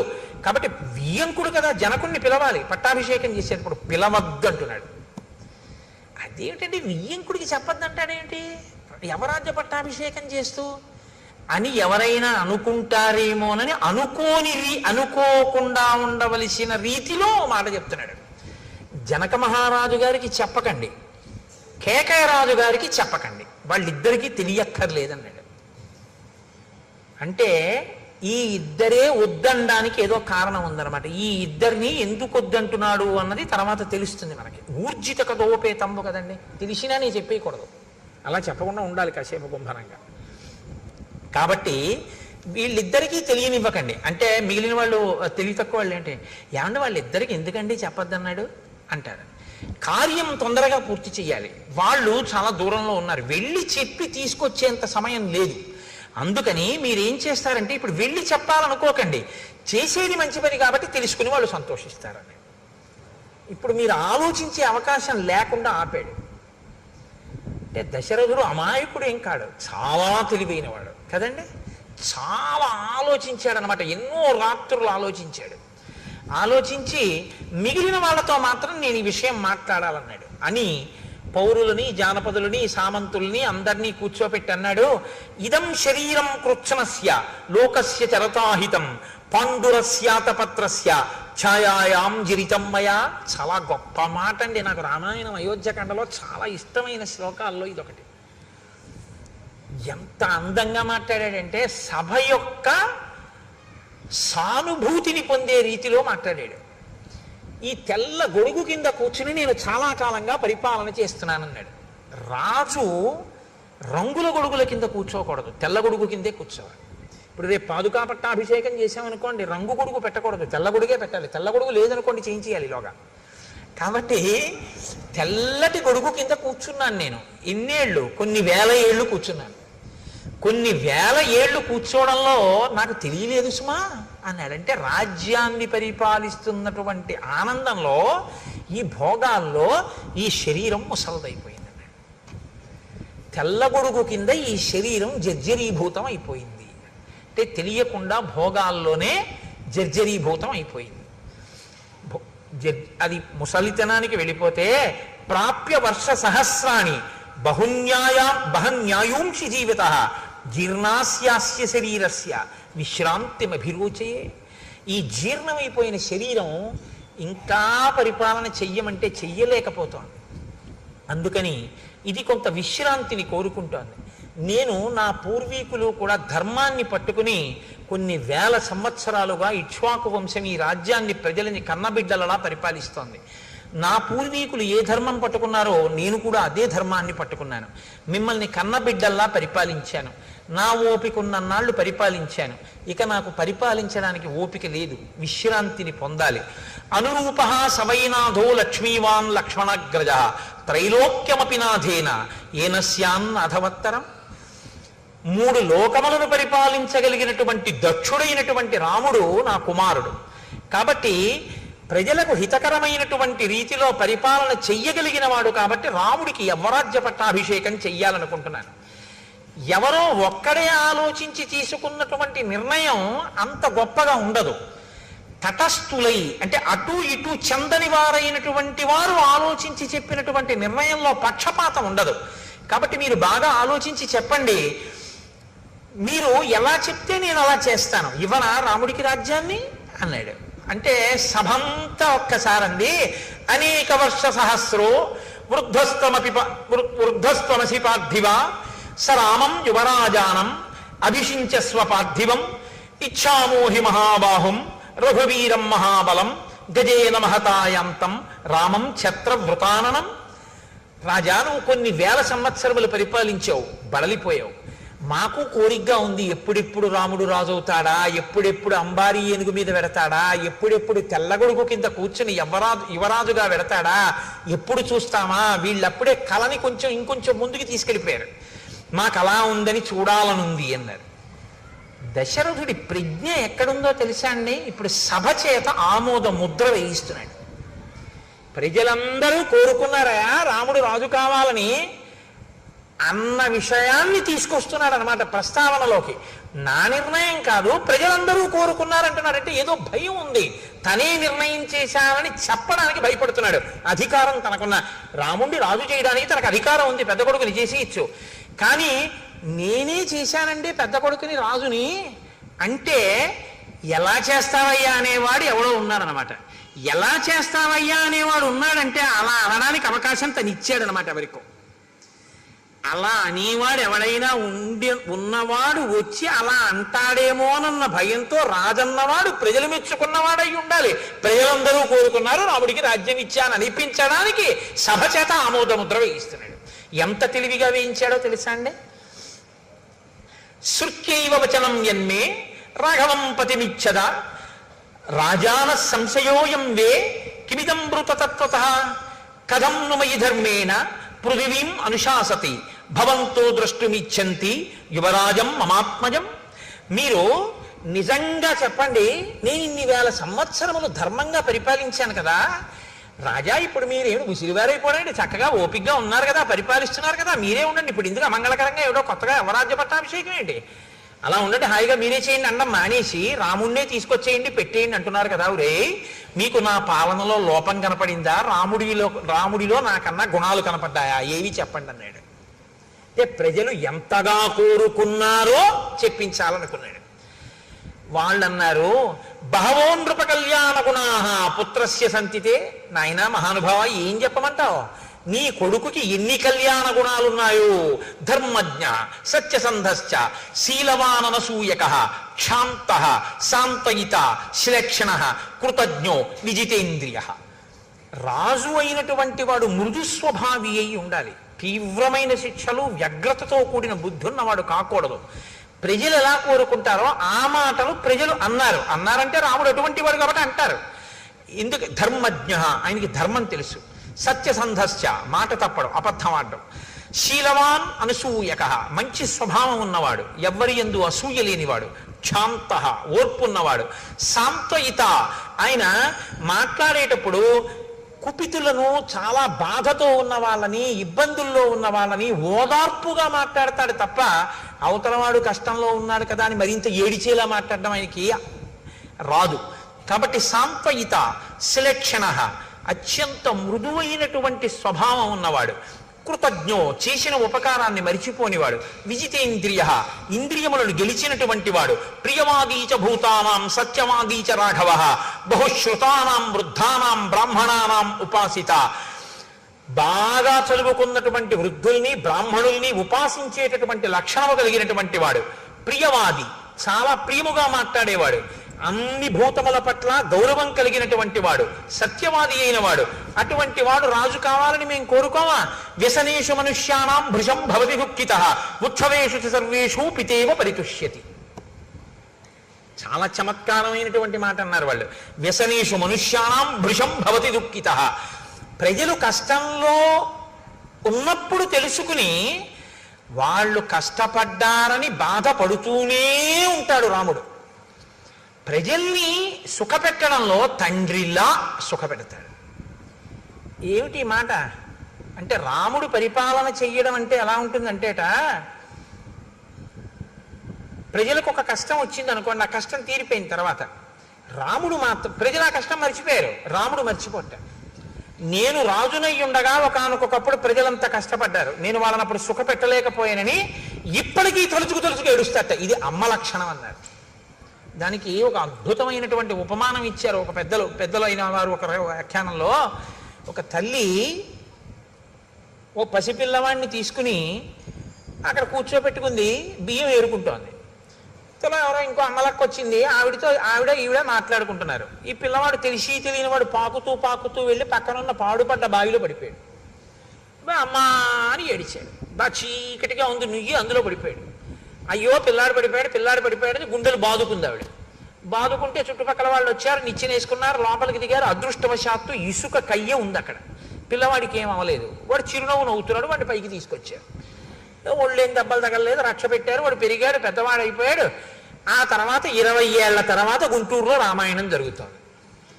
ఈవిడ అక్కడికి వచ్చి ఈవిడ రామాయణానికి వచ్చింది. అప్పుడు బియ్యం ఏరుకుంటుంటే వచ్చిన ఆవిడ రామాయణానికి వచ్చింది. అయిపోయి ప్రసాదం దగ్గర ఇద్దరు కలుసుకున్నారు. ఈవిడ్ని తీసుకెళ్ళడానికి ఈవిడ కొడుకు కారేసుకొచ్చాడు. అమ్మ వచ్చేస్తావా? తీసుకెళ్ళిపోతానన్నాడు. ఈ రెండో ఈవిడ మీరు ఇంతకుముందు ఒంగోలులో కదా ఉండేవారు అన్నారు. అవును, మీరెవరంటే నేను ఏదో సత్యవతిని, మీరు రుక్మిణి కదా అనుకున్నారు. ఇద్దరు మాట్లాడుకున్న తర్వాత ఈ పిల్లాడు అమ్మ వచ్చేస్తావా అన్నాడు. మన ఇద్దరం మాట్లాడుకుంటుంటే నూతిలో పడిపోయిన వాడేనా వీడు అందావిడ. అంటే అవునమ్మా, అప్పుడు మా పిల్లాడు నా అదృష్టం కొద్దీ బతికాడు, కానీ బియ్యం ఏరుకుంటూ మీతో మాట్లాడుతూ ఉండిపోయాను. పిల్లాడు నా అదృష్టం కొద్దీ దక్కాడు, నిజంగా ఏమైపోనో పిల్లాడని ఆవిడ ఇప్పుడు కళ్ళు ఒత్తుకుంది. అప్పుడు పడిపోతే ఇప్పుడు కళ్ళు ఒత్తుకోవడం ఎందుకు అంటే, పిల్లాడి కష్టం తీరిపోయినా తల్లి మర్చిపోదు. తల్లి గుర్తు తెచ్చుకు బాధపడుతుంది. అది తల్లి మనసు. భృశం భవతి దుఃఖితః. రాముడు ఎప్పుడో ప్రజలకి కష్టం వచ్చినా తలుచుకు బాధపడతాడు, ఆ కష్టం పోయినా సరే. ఉత్సవేషు సర్వేషు పితేవ పరితుష్యతి. తండ్రి వాలంటరీ రిటైర్మెంట్ పెట్టేశాడు, ప్రావిడెంట్ ఫండ్ అమ్మేశాడు, అన్నీ కలిపి కొడుకు ఇచ్చేశాడు. కొడుకు అమెరికా వెళ్ళిపోయి అక్కడ ఏదో చదువుకున్నాడు, ఉద్యోగం వచ్చింది, పెద్దవాడు అయిపోయాడు. నాన్నగారంటే 6 కార్లు కొన్నానండి అన్నాడు. బ్రహ్మాండమైన ఇల్లు కట్టానండి అన్నాడు. తండ్రి అన్నీ ఇచ్చేశాడుగా, ఓ పెంకుటింట్లో ఉన్నాడు. రోహిణీ కార్తీ. ఈ రోహిణీ కార్తీలో నాన్నగారు ఈ మధ్యనే నాకు ప్రమోషన్ వచ్చింది కాబట్టి నాకు ఇంకో 1,00,000 రూపాయలు జీతం పెరిగింది నాన్నగారండి అని చెప్పి ఉత్తరం రాశాడు. ఈ పిచ్చి అయిన టైఫాయిడ్ వస్తే ఒరే ఒక్కసారి రారా అంటే, నాన్నగారండి ఇప్పుడే ప్రమోషన్ వచ్చింది నేను రాకూడదు, ఒక్క 4-5 రోజులు చూసి తగ్గకపోతే ఫోన్ చేయండి అన్నాడు వాడు. ఏదో తగ్గిపోయింది, ముసలాయన ఇంటికి వచ్చేసాడు. ఇప్పుడు ఈ ఉత్తరం వస్తే ఈయన తల మీద బట్ట వేసుకుని ఎదురింటికి పరిగెత్తుకెళ్ళి మా అబ్బాయికి 1,00,000 రూపాయలు జీతం పెరిగిందిట, ప్రమోషన్ వచ్చింది అని చెప్పాడు. ఈయన ఆ పిల్లాడికి డబ్బు ఇచ్చి పెంకుటింట్లో ఉన్నాడు. వాడికి 1,00,000 రూపాయలు పెరిగితే ఈయనకేం వచ్చింది? ఈయనకి టైఫాయిడ్ వస్తే వాడు చూడడానికి కూడా రాలేదు. అయినా మరి ఈయనకి ఎందుకు సంతోషం అంటే పితేవ పరితుష్యతి.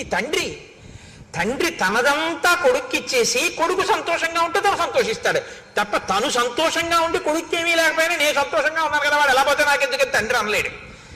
కాబట్టి తనకి లేకపోయినా తన ప్రజలు సంతోషంగా ఉంటే తన సంతోషంగా ఉంటాడు రాముడు. మాకు కష్టం వస్తే కష్టం తీరిపోయి మేము సంతోషంలో ఉన్నా మాకెప్పుడో కష్టం వచ్చిందని ఎప్పుడూ బాధపడతాడు రాముడు. ఇంకింతకన్నా రాజు కావడానికి అర్హత ఏంటయ్యా? అందులో ఇచ్చేసేయి అవరాజ్య పట్టాభిషేకం చేసేయి రాముడికి, మేము సంతోషిస్తామన్నారు ప్రజలు. చాలా బాగుంది అన్నాడు, పొంగిపోయాడు. ఇటువంటి రాముడికి ఎందుకు పట్టాభిషేకం చేయాలని మేము అంటున్నామో తెలుసా? వాళ్ళు ఇంకొక బలమైన కారణం చూపించారు. స్త్రియో వృద్ధాస్తరుణ్యశ్చ సాయం ప్రాతః సమాహితాః సర్వాన్ దేవాన్ నమస్యంతి రామస్యార్థే యశస్వినః. ఏమీ తెలియనటువంటి వాళ్ళు, వృద్ధులైపోయిన స్త్రీలు, యవ్వనంలో ఉన్న స్త్రీలు, ఉదయము సాయంకాలము కూడా వాళ్ళు ప్రార్థన చేసేటప్పుడు పెళ్లి కాని పిల్ల ప్రార్థన చేస్తే మంచి భర్త కోసం చేయాలి. వృద్ధులైన వాళ్ళు ప్రార్థన చేస్తే తన కుటుంబం కోసం చేస్తారు. వాళ్ళుట పొద్దున్న సాయంకాలం కూడా పూజ చేసేటప్పుడు మా రాముడు బాగుండాలని పూజ చేస్తున్నారు. అంటే మా రాముడు బాగుంటే రాజ్యం బాగుంటుంది, రాజ్యం బాగుంటే మేము అందరం బాగుంటాం, ఇంకా వేరే అక్కర్లేదు, మా రాముడు బాగుండాలి స్వామి అని ప్రార్థన చేస్తున్నారు. ఇంకింతకన్నా ఏం చెప్పమయ్యా? రాజు అవ్వకుండా అని అడిగారు. రాజు అయితే ఎంత ప్రార్థన చేస్తారో అంత ప్రజాహృదయములు చూరగొన్నవాడు రాముడు. కాబట్టి ఇచ్చేసేయి, అవరాజ్య పట్టాభిషేకం చేసేసేయి. రామమిందీవరశ్యామం సర్వశత్రు నిబర్హణం పశ్యయో యవ్వరాజ్యస్థం తవ రాజోత్తమాత్మజం. నీ కొడుకుకి నువ్వు రాజ్యం ఇచ్చి ఇందీవరశ్యాముడైనటువంటి రాముడు యువరాజు అయి తిరుగుతుంటే చూడాలనుందయ్యా, తొందరగా పట్టాభిషేకం చేయమన్నారు. వెంటనే దశరథుడు, బాగా గుర్తుపెట్టుకోండి, వశిష్ఠుణ్ణి అడగలేదు, జాబాలిని అడగలేదు, కాత్యాయనుణ్ణి అడగలేదు, ఏ పురోహితుణ్ణి అడగలేదు. ఒకవేళ అడిగితే ఇప్పుడు కన్నా బలమైన ముహూర్తం తర్వాత ఉందండి అన్నారనుకోండి, వశిష్ఠుడి మాట కాదనడం అంత తేలిక కాదు. అలా కాదులేండి గురుగారు ఈ ముహూర్తానికి చేసేద్దాం అన్నారు అనుకోండి, వశిష్ఠుడన్న ముహూర్తం కాదని తను పెట్టుకున్న ముహూర్తాన్ని నిర్ణయం చేయగలడా కులగురువుని కాదని? అడగకుండా ఉంటే గొడవ వదిలిపోతుంది. అడగకుండా ఉంటే గొడవ వదిలిపోతుందంటే ఎప్పుడు పెట్టాలి ముహూర్తం? ఓ 6 నెలలు పోయాక చేద్దాం అనుకుంటున్నానండి అన్నాను అనుకోండి, తొందర ఏం లేదనమాట దశరథుడికి. చాలా తొందరగా చేసేద్దాం అనుకుంటున్నాను, ఇదే ముహూర్తం అండి అన్నారు అనుకోండి, పక్కన వశిష్ఠుడిని పిలిచి, అదేంటి అంటే తొందరగా పట్టాభిషేకం అయిపోవాలని ఎందుకో తొందరపడుతున్నాడు. ఎందుకు తొందరపడుతున్నాడు? అది ఇంకొకటి చెప్తాడు తప్ప అసలు కారణం చెప్పడు. కాబట్టి ఇప్పుడు అన్నాడు, మీరు తొందరగా వెళ్ళి వశిష్ఠాది మహర్షుల్ని తీసుకురండి అన్నాడు. చైత్ర శ్రీమాన్ ఇయం మాసః పుణ్యః పుష్పితకాననః యవ్వరాజ్యాయ రామస్య సర్వం మే ఉపకల్ప్యతాం. చైత్రమాసానికి మధుమాసం అని పేరు, వైశాఖ మాసానికి మాధవ మాసం అని పేరు. ఈ 2 మాసములు నరుడు ఎలా బతకాలో నేర్పినటువంటి మహాపురుషులు 2 పుట్టారు. చైత్రమాసంలో మల్లెపువ్వు, వైశాఖ మాసంలో మామిడి పండు. చైత్రమాసంలో వచ్చేటటువంటి మల్లెపువ్వు యొక్క సౌరభం ఎటువంటిదో తన జీవితం అటువంటి సౌరభము కలిగి అటువంటి ధర్మాత్ముడైన రాముడు పుట్టాడు. వైశాఖ మాసంలో మామిడి పండు, మామిడి చెట్టు కదండి కాస్తుంది. మిగిలినటువంటి చెట్లకి సంస్కృతంలో రకరకాల పేర్లు ఉన్నాయి. ఒక్క మామిడి చెట్టుకు మాత్రం రసాలమని పేరు. రసోవై సహా అని ఈశ్వరుడికి పేరు. అసలు ఆ మామిడి చెట్టు పేరే ఈశ్వరుడి పేరు. ఈశ్వరుడి అన్న పేరున్న చెట్టు కాసిన కాయ. కైలాస శంకరుడు కాలడి శంకరుడిగా వచ్చాడు. వైశాఖ శుక్ల పంచమి శంకర జయంతి. మనం మనుషులుగా ఎలా బతకాలో, వేదాన్ని ఎలా నేర్చుకోవాలో, ఎలా అనుష్ఠించాలో శంకర భగవత్పాదులు చెప్పారు. మామిడి పండు వచ్చిన మాధవ మాసంలో పండు లాంటి శంకరాచార్యుల వారు మల్లెపువ్వు పుట్టి విరివిగా దొరికేటటువంటి మధుమాసంలో చైత్రమాసంలో రామచంద్రమూర్తి ఇద్దరు ఉద్భవించి ఇది తన సువాసన చేత అది తన తీపి చేత తాపాన్ని తీర్చినట్టు సంసార భ్రమణ పాలితాపోప శమనాన్ని కల్పించారు ఇద్దరు. ఒకరు ధర్మాన్ని అనుష్ఠించి చూపించారు, ఒకరు ధర్మాన్ని బోధ చేసి చూపించారు. కాబట్టి చైత్ర శ్రీమాన్ అయం మాస పుణ్య పుష్పితకానన యవ్వరాజ్యాయ రామస్య సర్వం మే ఉపకల్ప్యతాం. ఈ చైత్రమాసం చాలా గొప్పదయా. అడవిలో పువ్వులన్నీ పూస్తాయి, పుష్పితకానన చెట్లన్నీ విరబూసి ఉంటాయి. కాబట్టి ఇది చాలా గొప్ప నెల. కాబట్టి ఇప్పుడు నేను పట్టాభిషేకం చేసేద్దాం అనుకుంటున్నాను. కాబట్టి వెంటనే వశిష్ఠుణ్ణి పిలిపించాడు, జాబాలుని పిలిచాడు, కాత్యాయనుణ్ణి పిలిచాడు. వశిష్ఠ, మీరు వెంటనే ఏర్పాట్లు చేసేయండి. ఎప్పుడో తెలుసా? ముహూర్తం రేపే. పుష్యమీ నక్షత్రం ఉండగా రేపు పట్టాభిషేకం చేసేస్తున్నాను రాముడికి, యవరాజ్య పట్టాభిషేకం అయిపోవాలి, మీరు ఏర్పాట్లు చేసేయండి అన్నాడు. ఏమిటంత హడావిడి? అంత అకస్మాత్తుగా రేపే పట్టాభిషేకం పెట్టేయడం ఎందుకు అంటే వశిష్ఠుడు అడగడు. ఎందుకు అడగడో తెలుసా?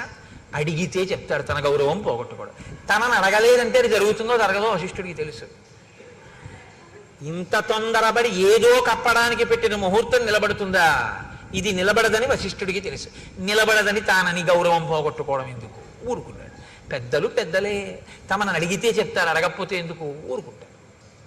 కాబట్టి ఊరుకున్నాడే. ఏర్పాట్లు చేయమన్నాడు కదూ. కాబట్టి ఆయన పిలిచి అన్నాడు, సువర్ణాదీని రత్నాని బలీన్ సర్వౌషధీరపి శుక్లమాల్యాంశ్చ లాజాంశ్చ పృథచ్చ మధుసర్పిషి ఆహతాని చ వాసాంసి రథం సర్వాయుధాన్యపి చతురంగ బలంచైవ గజంచ శుభలక్షణం చామర వ్యజనే శ్వేతే ధ్వజం చక్రం చ పాండురం శతంచ శాతకుంభానాం కుంభానామద్వివర్చసాం హిరణ్య శృంగం వృషభం సమగ్రం వ్యాఘ్రచర్మ చ ఉపస్థాపయత ప్రాతః అగ్నిగారం మహీపతే. ఆ సేవకులందరినీ పిలిచి మంత్రుల్ని అన్నాడు, మీరు బంగారాన్ని, రత్నాల్ని, ఓషధుల్ని, పేలాల్ని, బంగారు పాత్రల్ని, చతురంగ బలాల్ని, శుభలక్షణములు కలిగినటువంటి భద్రగజాన్ని, తెల్లటి గొడుగుని, 100 పాత్రల్ని, బంగారు తొడుగులు ఉన్నటువంటి ఒక ఎద్దుని, పూర్తిగా ఉన్నటువంటి ఒక పులి చర్మాన్ని, వీటన్నింటినీ కూడా రాజుగారి యొక్క అగ్నికార్యం చేసుకునేటటువంటి గదిలో పెట్టండి అన్నాడు. నిత్యాగ్నిహోత్రీకుడైన దశరథ మహారాజు గారు. కాబట్టి ఆయన గదిలో పెట్టండి అన్నాడు. తెల్లవారేటప్పటికి, రేపు సూర్యోదయం అయ్యేటప్పటికీ స్వస్తివాచకం చెయ్యాలి మనం అందరం కూడా. కాబట్టి ఈ స్వస్తివాచానికి అందరూ సిద్ధంగంటని ఋషుల్ని పురోహితుల్ని పురమాయించాడు. అందరూ చాలా సంతోషపడిపోయారు. ఎక్కడి వాళ్ళు అక్కడ పనుల మీద బయలుదేరారు. సుమంత్రుణ్ణి పిలిచాడు, తొందరగా వెళ్ళి రాముణ్ణి తీసుకురా అన్నాడు. ఉన్నవాడు ఉన్నట్టు సుమంత్రుడు వెళ్ళాడు, రాముణ్ణి రథం ఎక్కించుకున్నాడు, తీసుకొస్తున్నాడు. ఆ గవాక్షంలో నిలబడి చూశాడు రాముడు వస్తుంటే. అబ్బా, ఎంత అందగాడు నా కొడుకు అనుకున్నాడు. ఎంత విఖ్యాతమైన పౌరుషం ఉన్నవాడు. దీర్ఘబాహుం మహాసత్వం మాతంగగామినం చంద్రకాంతాననం రామం అతీవ ప్రియదర్శనం రూపౌదార్య గుణై పుంసాం దృష్టి చిత్తాపహారిణం ఘర్మాభితప్తాహ పర్జన్యం హ్లాదయంతమివ ప్రజాః నతర్ప సమాయంతం పశ్యమానో నరాధిపః. అటువంటి రాముణ్ణి రథంలో వస్తుండగా సింహవిక్రమ ఉన్నవాణ్ణి, చంద్రుడు ఎలా ఉంటాడో అటువంటి కాంతితో ఉన్నవాణ్ణి, దీర్ఘమైనటువంటి బాహువులు ఉన్నటువంటి వాణ్ణి, ఏనుగు వంటి నడకున్నవాణ్ణి, ఆ రాముణ్ణి చూసుకుని పొంగిపోయాడు. అలా నిలబడి అక్కడే ఆ సంతోషంతో రాముడు దిగి పైకి వస్తున్నాడు. తను అలా చూస్తున్నాడు. రాముడి దగ్గరికి వచ్చాడు. పక్కకి వచ్చి స ప్రాంజలిరభిప్రీత్య ప్రణత పితురంతికే నామస్వం శ్రవయం రామో వవందే చరణౌ పితుహు. ఆయన దగ్గరకు వచ్చి రామవర్మన్ హంభో అభివాదయే అని తండ్రి గారి దగ్గరికి వచ్చి తండ్రి గారి పాదాలు ముట్టుకుని తన పేరు చెప్పి నమస్కారం చేశాడు. చాలా సంతోషించాడు. దగ్గర కూర్చోపెట్టుకున్నాడు. నాయనా, నీతో నేను కొన్ని విషయాలు మాట్లాడాలి, అందుకని పిలిచాను రా అన్నాడు. కూర్చోపెట్టాడు. కూర్చోపెట్టన్నాడు, తం పశ్యమానో నృపతి తుతోష ప్రియమాత్మజం అలంకృతమివాత్మానం ఆదర్శ తల సంస్థితం. రాముడికి ఎదురుగుండా దశరథుడు కూర్చున్నట్టు. మాట్లాడదాం అనుకుని ఇలా చూసేట రాముణ్ణి. చూస్తే ఎలా అనిపించిందంటేట, తను యవ్వనంలో ఉన్నప్పుడు బాగా ముస్తాబై అద్దం ముందుకెళ్ళి నిలబడితే తన ప్రతిబింబం ఎలా కనపడుతుందో అలా అన్ని విధాల తన పోలికలతో తను యవ్వనంలో ఎలా ఉండేవాడో అలా కనపడ్డట రాముడు. ఎంత ప్రీతి చెందాడోట నా కొడుకు, అచ్చున అలా ఉన్నాడని పొంగిపోయేట పిచ్చి దశరథుడు. ఎంత బాధపడతాడో నిజంగా దశరథ పరితాపం చదవడమే కష్టంగా ఉంటుంది. కాబట్టి ఇప్పుడు ఆ కొడుకుని చూసుకుని అన్నాడు, నాయనా నిన్ను పుష్యమీ నక్షత్రం ఉండగా నీకు యవ్వరాజ్య పట్టాభిషేకం చేస్తానన్నాడు. రామాయణ కాలంలో వారాలు లేవు, ఆదివారం సోమవారం మంగళవారం బుధవారం అప్పుడు లేవు, అవి ఇప్పుడు వచ్చాయి. అప్పుడు నక్షత్రాలు బట్టే చెప్పేవారు. కాబట్టి పుష్యమీ నక్షత్రంలో నీకు యవ్వరాజ్య పట్టాభిషేకం చేస్తాను. నువ్వు మంచివాడివే, కానీ నీ ఎందున్న ప్రీతి చేత నేను నీకు కొన్ని మంచి మాటలు చెప్తాను. నువ్వు భూయో వినయమాస్థాయ, ఇంకా బాగా వినయంగా ఉండడం నేర్చుకో. భవనిత్యం జితేంద్రియ, బాగా జితేంద్రియుడు కావాలి. కామక్రోధ సముద్ధాని త్యజేధా వ్యసనానిచ, నాయన కామక్రోధములను అణిచిపెట్టి వ్యసనములను విడిచిపెట్టి నువ్వు చాలా మంచివాడవన్న పేరు తెచ్చుకోవాలి. సరే వెళ్ళిరా, రేపు ఉదయం నీకు పట్టాభిషేకం.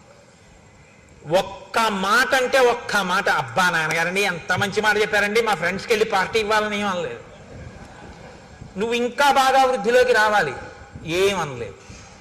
వచ్చాడు, నమస్కారం పెట్టాడు, నాన్నగారు చెప్పారు, విన్నాడు, వెళ్ళిపోయాడు, అంతే. అది రాముడు అంటే. కదలనివాడు ఆయన, కదులుతున్నవి మిగిలినవి. వెళ్ళిపోయాడు. వెళ్ళిపోయిన తర్వాత వశిష్ఠాదుల్ని పిలిచాడు, ఓ మాట చెప్పాడు, నువ్వు వెళ్ళి ఉపవాస వ్రతం చేయించు సీతారాములతో అన్నాడు. అని మళ్ళీ అంతఃపురంలోకి వెళ్ళాడు. మళ్ళీ సుమంత్రుడిని పిలిచాడు. మళ్ళీ వెళ్ళి రాముణ్ణి అకస్మాత్తుగా తీసుకురా. అంటే మీకు ఒక విషయం బాగా గమనించాలి. ఇప్పుడు దశరథుడు మనస్సు స్థిరంగా లేదు, ఏదో భయపడుతున్నాడు. ఆ పని అవుతుందా, చాలా ఉద్వేగంగా ఉన్నాడు. రాముడికి పట్టాభిషేకం చేసేస్తానా, అయిపోతే బాగున్నాం, ఏదో కంగారు పడిపోతున్నాడు. మళ్ళీ పిలవమన్నాడు. మళ్ళీ వెళ్ళాడు సుమంత్రుడు. ఆశ్చర్యపోయాడు రాముడు, అదేంటి ఇప్పుడే వచ్చావు అన్నాడు. దశరథుడు మళ్ళీ పిలుస్తున్నాడు, వస్తావో రావో నీ ఇష్టం అన్నాడు. తప్పకుండా వస్తాను, కానీ నాన్నగారు మళ్ళీ వెంటనే ఎందుకు పిలిచారు? మళ్ళీ వెళ్ళాడు. మళ్ళీ వెళ్ళి అంతఃపురంలో మళ్ళీ ఎదురుగుండా వెళ్ళి నమస్కారం చేసి నించున్నాడు. కూర్చున్నాడు. అనుభూతాని చేష్టాని మయా వీర సుఖాన్యపి దేవర్షి పితృ విప్రాణాం అనృణోస్మి తథాత్మనః. నాయన రామ, నేను చాలా పెద్దవాడిని అయిపోయాను, నేను ఎన్ని భోగాలు అనుభవించాలో అన్ని నేను అనుభవించేశాను. దేవర్షి పితృ విప్రాణాం, దేవతల యొక్క, పితృ అంటే తండ్రి యొక్క, విప్ర బ్రాహ్మణుల యొక్క, మధ్యలో దేవర్షి ఋషుల యొక్క రుణాన్ని నేను తీర్చేసుకున్నాను. కాబట్టి నా ప్రయోజనం పూర్తయిపోయింది. అనేక యజ్ఞయాగాలు చేశాను, దేవతల రుణం తీర్చుకున్నాను. ఋషులు ఇచ్చినటువంటివి చదువుకున్నాను, ఋషి రుణం తీర్చుకున్నాను. పితృదేవతలు నన్నెలా కన్నారో అలా నేను మిమ్మల్ని కన్నాను, వాళ్ళ రుణం తీర్చుకున్నాను. బ్రాహ్మణులకి విశేషమైన దానాలు చేశాను, దానివల్ల వాళ్ళ రుణం తీర్చుకున్నాను. నాకు అన్ని రుణాలు తీరిపోయాయి. కానీ రామ, ఈ మధ్య నాకు దుశ్శకునములు కనపడుతున్నాయి, పగటిపూట కనపడుతున్నాయి, స్వప్నంలో కనపడుతున్నాయి. అకస్మాత్తుగా ఉల్కలు నేల మీద పడుతున్నాయి. నా జాతకంలోకి సూర్యాంగారక రాహుభి, సూర్యుడు, అంగారకుడు, రాహువు ముగ్గురు కూడా నా జన్మ నక్షత్రాన్నంతటినీ కూడా ఆక్రమించి ఉన్నారు. కాబట్టి నేను ఉంటానా ఉండనా అన్నది అనుమానాస్పదం. నేను ఎంతకాలం ఉంటానో తెలియదు. దానితో పాటు నీతో ఒక మాట చెప్తాను. తద్యావదేవమే చేతో న విముంచతి రాఘవ తావదేవాభిషించస్వ చలాహి ప్రాణినామ్మతి. రామ, నిన్ను పిలిచి పట్టాభిషేకం చేస్తానన్నాను కదా రేపు పొద్దున్నే, అలా చెయ్యాలని అనుకుంటున్నాను. కానీ మనుష్యుల యొక్క మనస్సులు ఉన్నాయి చూసావు, ఇవి మారిపోతుంటాయి. కానీ కాబట్టి నా మనసు మళ్ళీ మారకముందే ఈ యవరాజ్య పట్టాభిషేకం అయిపోని. అలా ఎందుకు మారుతుంది నాన్నగారు మీ మనసు? అడగడు రాముడు. మారితే ఏమవుతుంది? ఇవ్వరు. ఇవ్వకపోతే ఏమవుతుంది? నేను ఆయన కొడుకునే, నాకు తండ్రి అంతే. కాబట్టి ఇంకెందుకు? నాకు ధర్మం ఏమిటి? నాన్నగారు చెప్తే రాజ్యం పుచ్చుకోవడం, నాన్నగారు వద్దంటే మానేయడం. కాబట్టి నా కలవరం ఏమిటి? ఊరుకుంటాడే. ఎవరు తొట్టుపడిపోతున్నాడు? దశరథుడు తొట్టుపడిపోతున్నాడు. ఇంకొక మాట అన్నాడు దాంతోపాటు, నాయన విప్రోషితశ్చ భరతో యవదేవ పురాదిత తావదేవాభిషేకస్తే ప్రత్తకాలో మతో మమ కామం ఖలు సతాం వృత్తే భ్రాతాతే భరతస్థితః జ్యేష్ఠానువర్తి ధర్మాత్మ సానుక్రోశో జితేంద్రియ కింటు చిత్తం మనుష్యానాం అనిత్యమితి మే మతి సతాంతు ధర్మ నిత్యానాం కృతశోభిత రాఘవ. భరతుడు చాలా దూరదేశంలో ఉన్నాడు, వాళ్ళ తాతగారి దగ్గర ఉన్నాడు ప్రస్తుతం. భరతుడు వాళ్ళ మేనమామ గారి ఇంటి నుంచి అయోధ్యకి వచ్చే లోపలే నీ పట్టాభిషేకం అయిపోవాలి. అంటే చిన్న విషయాన్ని బయట పెట్టాడు ఇక్కడ. భరతుడు వచ్చే లోపల ఎందుకు అయిపోవాలి? రాముడి తర్వాత వాడు భరతుడు. కానీ భరతుడికి రాజ్యం ఇవ్వవలసిన అవసరం ఉందన్నమాట. ఏదో రాముడు ఉండగా భరతుడికి ఎందుకు ఇవ్వాలి అంటే, భరతుడికి రాజ్యం ఇస్తానని దశరథుడు ఏదో మాట ఇచ్చి ఉండాలి. భరతుడికి ఆ మాట ఇచ్చినట్టు రామాయణంలో లేదు కాబట్టి భరతుణ్ణి కన్నా తల్లికి ఇచ్చి ఉండాలి, లేకపోతే ఆ పిల్లని తనకి ఇచ్చిన వాళ్ళకి ఇచ్చి ఉండాలి. అది వాళ్ళకి తెలియకుండా ఈ పట్టాభిషేకం అయిపోవాలి. ఎందుకంటే ఇప్పుడు పిల్లలు పుట్టాక రాముడి మీద వ్యామోహం పెరిగింది. పెద్దవాడు ధర్మాత్ముడు, ఏది చూసి రాముడికి ఇవ్వకుండా ఉండను. అందుకని ఇప్పుడు రాముడికి ఇచ్చేయడానికి, భరతుడికి ఇవ్వకుండా ఉండడానికి భరతుడు రాకుండా చేసేస్తాను అంటూ, నాయన అతను చాలా మంచివాడు, నిన్ను అనువర్తిస్తాడు, జ్యేష్ఠుడంటే ప్రేమ ఉన్నవాడు, గౌరవం ఉన్నాడు, భరతుడు తక్కువవాడని నేను అన్న చాలా మంచివాడు. కానీ రామ ఏం చెప్పగలం, ఎవరి మనసులు ఎప్పుడు ఎలా ఉంటాయో అంటే. లోపల ఏమిటంటే, ఒకవేళ భరతుడికి రాజ్యం ఇమ్మని ఎవరైనా అడిగినా నువ్వు మాట ఇచ్చావు కదా ఈ అన్నా, అలా నాకు అక్కర్లేదు రాముడికే ఇవ్వండి భరతుడు అంటాడని ఒక నమ్మకం. ఏమో రాజ్యం కదా, మీరు మాట ఇచ్చారు కదా నాన్నగారు నాకే చేయండి అంటాడేమో అని భయం. అందుకని ఎవరి మనసులు ఎలా ఉంటాయో అన్నాడు. అని మళ్ళీ అన్నాడు, బయలుదేరు వెళ్ళి ఉపవాసం చేయి, రేపు పొద్దున్న ఇచ్చేస్తాను, పట్టాభిషేకం చేసేస్తాను. అంటే ఎంత కదిలిపోతున్నాడో దశరథుడు. ఆ రాత్రి దశరథుడి జీవితంలో ఎంత భయం తొట్టుపాటు ఉన్న రాత్రో మీరు గమనించండి. కానీ మళ్ళీ వశిష్ఠ మహర్షిని పిలిచాడు. సీతారాములకి ఉపవాసం చెయ్యమని చెప్పావా, వెళ్ళు చెప్పిరా అన్నాడు. ఆయన ప్రత్యేక రథం వేసుకుని రాముడి అంతఃపురానికి వెళ్ళారు. వశిష్ఠ మహర్షే వచ్చారని తెలుసుకుని రామచంద్రమూర్తి గబగబా బయటికి వెళ్ళి వశిష్ఠ మహర్షికి నమస్కారం చేసి చెయ్యి ఇచ్చి రథంలోంచి కిందకి దింపారు. గౌరవానికి దింపి లోపలికి తీసుకెళ్లారు, కూర్చోపెట్టారు. ఆయన అన్నారు, ఇత్యుక్త్వా సతదారామం ఉపవాసం యతవ్రతం మంత్రవత్కారయామాస వైదేహ్యా సహితం ముని. నాయనా నీకో మంత్రం ఇస్తున్నాను, నువ్వు ఉపవాసం చెయ్యి అన్నారు. మనకి ఇవాళ రేపు ఉపవాసం అంటే ఏమిటి అంత అల్లరి ఉంటుందా అనిపిస్తుంది మనకి. కానీ చిత్రం ఏమిటో తెలుసా అండి, అసలు ఉపవాసం అన్న మాట ఎందుకు వచ్చిందో మీరు తెలుసుకోవాల్సి ఉంటుంది. ఉప అంటే సమీపమునందు, వసి అంటే నివసించుట. ఉపవాసము అనేటటువంటిది ఎప్పుడు పడితే అప్పుడు చెయ్యమని శాస్త్రం చెప్పలేదు. ఇది మీరు బాగా గమనించాలి. మొదట ఉపవాసము అన్నది ఎందుకు వచ్చిందో తెలుసా అండి, బాధను గుర్తెరుగుట కొరకు. ఇది ముందు తెలుసుకోవాలి. ఎందుకు గుర్తెరుగుట కొరకు అంటే, తినగలిగి తినకూడదు. మీరు తినగలరు, ఆకలి ఉంది కానీ తినరు. ఇప్పుడు బాధ వేస్తుందా వేద, ఆకలి వేస్తుందా వేద, వేసేస్తుందా టైంకి, కానీ మీరు తినరు. ఇప్పుడు నీరసంగా ఉంటుందా ఉండదా, ఉంటుంది. జాగరణ ఎందుకు చేయాలి, నిద్ర వస్తుంది కానీ పడుకోరు. ఎందుకు పడుకోరు, ఇంట్లో అన్నీ ఉన్నాయి, చక్కగా పడకుండి అన్నీ ఉన్నాయి కానీ పడుకోరు. పడుకోకపోతే ఉండే బాధ ఏమిటో అనుభవిస్తారు, అన్నం తినకపోతే ఉండే బాధ ఏమిటో అనుభవిస్తారు. ఈ రెండు ఎందుకు అనుభవిస్తారు ఉపవాసంలో అని చెప్పారో తెలుసా అండి. శరీరంలోంచి జీవుడు నిష్క్రమిస్తాడు, ఏదో ఒకనాడు వెళ్ళిపోవాలి, తప్పదు, ఇందులోంచి వెళ్ళిపోతాడు. వెళ్ళిపోయినప్పుడు బాధతో వెళతాడు తప్ప సంతోషంతో వెళ్ళడు. వెళ్ళిపోయేటప్పుడు చాలా సుఖంగా ఉంటుందని మీరు అనుకోవద్దు, చాలా బాధగానే ఉంటుంది. వినిర్ముక్తం అయ్యేటప్పుడు ఒక్కొక్కసారి 1,00,000 తేళ్లు కుట్టిన బాధ ఉంటుందని చెప్పారు. ఆ వినిర్ముక్తమైనప్పుడు బాధలో ఈశ్వరుడు ఎలా గుర్తొస్తాడు మీకు, ప్రయత్నపూర్వకంగా బాధలో ఈశ్వర స్మరణ మీరు అలవాటు చేసుకోవాలి. కాబట్టి తినగలిగి తినకుండా ఈశ్వర స్మరణ, పడుకోగలిగి పడుకోకుండా ఈశ్వర స్మరణ, అది జాగరణ ఉపవాసం. అది అందుకొచ్చింది. అది మీ ఇష్టం వచ్చినట్టు చేశారనుకోండి, ఈ శరీరాన్ని బాధ పెట్టిన పాపం మీ ఖాతాలో వేస్తారు. మరి ఉపవాసం ఎప్పుడు చెయ్యాలి, మీ ఇష్టం కాదు, శాస్త్రం నిర్ణయం చేసింది ఎప్పుడు చెయ్యాలో. ఒక్క ఏకాదశి నాడు మాత్రమే ఉపవాసం చెయ్యాలి. ఏకాదశి తిథి ఉపవాసం, ద్వాదశి పారణ. సూర్యోదయం అవగానే ఎంత తొందరగా వీలైతే అంత తొందరగా భోజనం చేసేయాలి. యంత్రాలని కూడా ఏం చేస్తామంటే షట్ డౌన్ అని ఆఫ్ చేస్తారు కొన్నాళ్ళు, ఓ 2 రోజులు విశ్రాంతిని ఇస్తారు, ఘర్షణ పుట్టేస్తుందని. మీరు ఈ శరీరంలో కొన్నింటిని ఆపడం మీ తరం కాదు, ఆపకూడదు కూడా. గుండె ఆపుతానంటే 2 రోజులు రెస్ట్ ఇస్తానంటే కుదరదు, ఊపిరితిత్తులు ఆపుతానంటే కుదరదు. కానీ అన్ని అవయవాలకి కావలసినటువంటి రక్తాన్ని తయారు చేయడానికి, తీసుకున్న పదార్థాన్ని జీర్ణం చెయ్యడానికి ఈ వ్యవస్థ నిరంతరం పనిచేస్తుంది. నిరంతరం పనిచేసే ఈ వ్యవస్థకి విశ్రాంతినిస్తే అది మరింత సంతోషంగా పనిచేస్తుంది.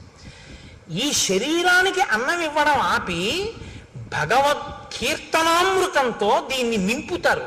ఆ ఉపవాసం అన్నాడు. భజనామృతము భజన చేత అమృతం, స్తోత్రామృతము స్తోత్రములతో అమృతం, ధ్యానామృతము ధ్యానము చేత అమృతం. తప్ప ఉపవాసం ఉండి ఆఫీస్కి వచ్చేసానంటే అని వెళ్ళిపోకూడదు. ఉపవాసం కాదు. అది ఏమిటవుతుందో తెలుసా అండి? తినగలిగి తినకుండా ఉండి ఒకనాడు కిందటి జన్మలో నువ్వు అన్నం తించదు అనుకుంటే ఆ వ్యవధిలో ఉపవాసం ఉండాలి. ఏదో ఒక ఆయన ఉన్నాడు, ఒక 6 గంటల కన్నా ఆయన తినకుండా ఉండకూడదు. కాబట్టి ఇప్పుడు 6 గంటలు మాత్రమే ఉండి శరీరము పడిపోకుండా నిలబెట్టడానికి వీలైనటువంటి సాత్విక పదార్థంతో శరీరాన్ని నింపాలి. ఎంత తింటే కన్ను పడిపోతుందో, ఆవలింత వస్తుందో అంత తినకుండా, ఎంత తింటే కడుపు నిండిపోయి కన్ను పడిపోకుండా ఉండి శరీరం నిలబడుతుందో, ఈశ్వరారాధనకి యోగ్యతతో ఉంటుందో అంత మాత్రమే పెట్టాలి. అంటే ఒక యాపిల్ పండు తిను, ఒక గ్లాసు పాలు తాగు, తప్పులేదు. అసలండి నేను ఉపవాసం, నేను స్పృహ తప్పిపోయినా తినను, నా షుగర్ రేటింగ్ పడిపోయి నేను కోమాలోకి వెళ్ళిపోయినా తినను అన్నారనుకోండి, అది ఉపవాసము కాదు. మీరు బాగా గుర్తుపెట్టుకోండి, అది శరీరమును శోషింపచేయుట. అలాగని నేను ఉండలేనండి అని ఎప్పుడూ తినేయకూడదు. ఎప్పుడో అప్పుడు ఉపవాసం ఉండాలి. 3 గంటలు ఉండగలవా? ఉండు. 4 గంటలు ఉండగలవా? ఉండు. అరగంట ఉంటానండి అని చెప్పి ఇడ్లీ 8 తినేది 8:30కి తినేయకూడదు. ఏదో ఒక రోజున నువ్వు ఉండగలిగిన వ్యవధి చూసుకుని ఉపవాసం చెయ్యాలి. ఆ ఉపవాసంలో ఏం చెయ్యాలి అంటే, మీరు రోజల్లా ఉపవాసం ఉన్నారనుకోండి, రోజల్లా ఉపవాసం అంటే అర్థం ఏమిటో తెలుసా అండి? మీరు ధ్యానమునందు ఉండాలి. మార్చి మార్చి ఉపవాసం చేయాలి. మేము ఒకసారి సత్యనారాయణ వ్రతం అసలు శాస్త్రంలో ఎలా చెయ్యాలో అలా చేసాం. కాపవరంలో చేశాం కదా శర్మ గారు. పగలల్లా ఉపవాసం ఉండమంటుంది. స్కాందపురాణే రేవాఖండే అంటాం. అది చెప్పేదోటి మనం చేసేదోటి అనుకోండి. సత్యనారాయణ వ్రతం పొద్దున చేసేస్తాడు, అందులో ఎక్కడ పొద్దున చేయమని ఉండదు. ఉపవాసం ఉండి సాయంకాలం చేయి గోమయంతో అలుకక్కడని ఉంటుంది. ఎవడో ఆవు పేడతో అలికేవాడు ఉండడు. ఆ మంటపాన్ని దానం చేసేయని ఉంటుంది. నిన్ను ఎవడ పెట్టమన్నాడు? అష్టలక్ష్మి వెండి చెంబు. మంటపం దానం చేసి చెంబు వీడు దాచేసుకుంటాడు. ఇంకా మంటపం దానం ఏమిటి? వ్రతమా వ్రత భంగమా? నువ్వు ఇవ్వగలిగిన రాగి చెంబే పెట్టి నిన్ను ఎవడెట్టమన్నాడు? మీ ఇంట్లో ఉంది అష్టలక్ష్మి చెంబని. అష్టలక్ష్మి చెంబు పెట్టడం ఎందుకు? మంటపం దానం చేసి చెంబు దాచేసుకోవడం ఎందుకు? చెంబెట్టి దానం మంటపం ఇచ్చేస్తే చెంబు కూడా పోయిందంతే. ఇచ్చేసేయి, సంతోషంగా ఇచ్చేసేయి, ఏడుస్తూ ఇవ్వకు మళ్ళీ అదో గొడవ. కాబట్టి చేసేటప్పుడు పురాణం ఎలా చెప్పిందో అలా చెయ్యాలి. కల్పం అంటారు, అంతేగాని మన ఇష్టం వచ్చినట్టు మనం చేయకూడదు. పగలంతా ఉపవాసం ఉండుట అంటే మార్చి మార్చి ఈశ్వర సేవ చేస్తూ ఆయనకు దగ్గరగా ఉండాలి. తిన్నది కూడా ఆయన ప్రసాదం తినాలి, ఆయనకి పెట్టగా మిగిలినది తినాలి. అంతేకాని మనకని వండుకుని తినేసింది తినకూడదు. ఆ రోజున ఈశ్వరుడికి పెట్టగా మిగిలిందంటే ఏంటి? 4 సమోసాలు నైవేద్యం పెట్టానండి తిన్నానండి అనకూడదు. ఈశ్వరుడికి పెట్టగా మిగిలిందంటే ఏమిటో తెలుసా అండి? చెరువు ఎప్పుడూ మిగలకుండా ఉండకూడదని శాస్త్రం కదండి. హవిష్యం యజ్ఞం చేసేటప్పుడు, హోమం చేసేటప్పుడు సరిపోయేటంత ఉండకూడదు, కొంచెం ఎక్కువ ఉండాలి. హవిష్య పాత్రలో హవిష్యం మిగలాలి ఎప్పుడు కూడా. అది వేస్తారు. మిగిలిన హవిష్యం ఉంటుంది, దానికి రుచి ఏమి ఉండదు. అదేం దాంట్లో మిరియాలు ఉప్పు కారం అన్నీ వేసుకుని ఏం తయారు చేసుకోరు. అదేదో కమ్మగా ఉంటుంది అంతే, పచనం చేసి ఉంటుంది. అది దాన్ని ఇంట్లో హోమం చేసేసిన తర్వాత పాత్రలో మిగిలిపోయిన హవిష్యం ఏది ఉంటుందో దాన్ని తినాలి ఆ రోజున. అందుకే ఓ మాట అంటారు, స్వామి పుష్కరిణీ స్నానం సద్గురో పాదసేవనం ఏకాదశి వ్రతంచాపి త్రయం అత్యంత దుర్లభం. ఏకాదశి వ్రతం ఎవడు చెయ్యడరా అంటారు. ఇదే కారణం. ఇలా చేస్తే ఒక్క ఏకాదశి వాడి జీవితం సంస్కరింపబడుతుందంటారు, ఈశ్వరానుగ్రహం కలుగుతుందని. కాబట్టి ఉపవాసం ఏమిటో చెప్పిరా నా కొడుక్కి కోడలకి అన్నాడు. ఎందుకు చెప్పాలి? మా అబ్బాయికి తెలుసు, మా కోడలికి తెలియదు. మా అబ్బాయి చేత మా కోడలికి చెప్పిస్తే అమ్మ బాబోయ్ ఇవాళ ఉపవాసమా అంటే మావాడు చిన్నపుచ్చుకుంటాడు. కులగురువు కదా, ఇద్దరినీ కూర్చోబెట్టి నువ్వు చెప్పాలి ఇలా చెయ్యండి అని. ఏమో తెలుసున్నది ఎక్కడైనా సరిగ్గా ఆచరించలేకపోతాడో. ఈశ్వరానుగ్రహం రాముడికి బాగా ఉండాలి, ఉపవాసం చెయ్యాలి, అందుకని వెళ్ళు. ఉపవాసం చేసిన రోజు రాత్రి భార్యతో కలిసే పడుకోవాలి, కానీ మనసు కదలకూడదు. మనసు కదలకుండా పడుకోవాలంటే పూజామందిరంలో పడుకోవాలి. పూజామందిరంలో దర్భాసనం వేసుకుని పడుకోవాలి భార్యతో కలిసి. తప్ప ఆవిడతో కలిసి పడుకుంటే నా ఉపవాసం పాడైపోతుందండి అని ఇద్దరు చెరో గదిలో పడుకోకూడదు. ఇంకా నువ్వు ధర్మబద్ధమైన దాంపత్యం ఏం చేస్తావు? దర్భాసనం వేసుకుని ఇద్దరు పూజామందిరంలో పడుకుంటే ఆవిడ నీ పక్కనున్నా నీ మనసు కదలకూడదు. ఈశ్వర పాదముల దగ్గర నేను పడుకున్నాను, ఉపవసించి ఉన్నానని పడుకోవాలి. ఇది ఉపవాసం అని చెప్పిరా వశిష్ఠ. అలా మా వాడు చేస్తే బాగా ఈశ్వరానుగ్రహం కలుగుతుంది. కలిగితే నేను అనుకున్న సంకల్పం నెరవేరుతాను. నెరవేరితే రేపు వాడికి పట్టాభిషేకం అయిపోతుంది. అయిపోతే అమ్మయ్య నాకు పెద్ద బరువు తీరిపోతుంది. రాముడి వైపు నుంచి ఈశ్వరానుగ్రహాన్ని పరిపుష్టం చేస్తున్నాడు దశరథుడు. చేస్తున్నాడా, మనకి నేర్పుతున్నాడా? ఉపవాసం అంటే ఏమిటో మనకి అంటే మీరు నేర్చుకోక్కర్లేదు, మీరు పెద్దలు, మీకు అన్నీ తెలుసు. నాబోటి గారి గురించి నేను మాట్లాడేది. కాబట్టి ఉపవాసం అంటే ఏమిటో తెలుసుకోవాలంటే మనం రామాయణం అయోధ్యకాండ చదవాలి. మీరు ఏ చిన్న విషయాన్ని తెలుసుకోవాలన్నా రామాయణంలోకే చూడాలి. రామాయణంలో ఉండని ధర్మం మీకేం ఉండదు. కాబట్టి ఉపవాసం అంటే ఇది అని తెలుసుకుని చేస్తే అది ఉపవాసం, అది తెలుసుకోకుండా చేస్తే ఇంకోలా ఉంటాయి ఉపవాసాలు. కాబట్టి వెళ్ళవయ్యా, వెళ్ళి అలా చేయించు అన్నారు. ఇప్పుడు రాముడు ఏం చేశాడు అన్నారు అంటే, మహానుభావుడు ఆయన శేషంచ హవిషస్తస్య ప్రాశ్యాశా స్యాత్మన ప్రియం. ఆయన రాత్రి పడుకున్నప్పుడు దర్భాసనం వేసుకుని భార్యతో కలిసి దేవాలయంలో పడుకున్నాడు, విష్ణు భగవానుడి దేవాలయంలో. ఉదయం వేళ స్నానం చేసి గాయత్రి చేసి సంధ్యావందనం చేసుకుని, రాత్రి కదండి చెప్పాడు ఉపవాసం చేయమని. అందుకని ఆ రాత్రి ఉపవాసం చెయ్యాలంటే పదార్థం తినాలి కాబట్టి హోమం చేసి శ్రీమన్నారాయణుడి పేరు మీద యాగం చేసి ఆ యాగానికి వండినటువంటి హవిష్య పాత్రలో మిగిలినటువంటి హవిష్యాన్ని రాముడు తిన్నాడు. రాముడు తిన్నాడు అని చెప్తే సీతమ్మ కూడా తిన్నట్టే. వాళ్ళిద్దరూ ఆ హవిష్యాన్ని తిన్నారు. అర్థం లేని అనుమానాలు చాలా ఎక్కువ. అసలు సిద్ధాంతం తెలుసుకోరు. దీపంలో 2 ఒత్తులు వేయాలా 3 ఒత్తులు వేయాలా, బతికున్నన్నాళ్ళు అదే అనుమానం. లేకపోతే ఉపవాసం అంటే యాపిల్ పండు తినచ్చా సమోసా తినచ్చా. నాకు ఆశ్చర్యంగా ఉంటుంది. ఒకసారి వెంకటాచలం వెళితే నేను ప్రసాదాలలో ఉచిత ప్రసాదం ఇచ్చే దగ్గర ఒక ఆవిడ తీసుకుని నాకు ఇచ్చేసింది. ఇచ్చేస్తే నేను అనుకున్నాను, ఏమమ్మా మీరు పులిహార తినరా ఏమన్నాను అంటే, కాదండి నేను ఇవాళ ఉపవాసం అంది. ఆవిడ ఉపవాసం అంట వెంకటేశ్వర స్వామి ప్రసాదమే తిందట. ఏం ఉపవాసం, దేనికి చేస్తున్నట్టు ఉపవాసం? ఉపవాసం ఈశ్వరానుగ్రహం కోసం. ఈశ్వరానుగ్రహమే ప్రసాదం. ప్రసాదమునకు ఈశ్వరానుగ్రహం ప్రసాద రూపంలో ఇస్తారు మీకు.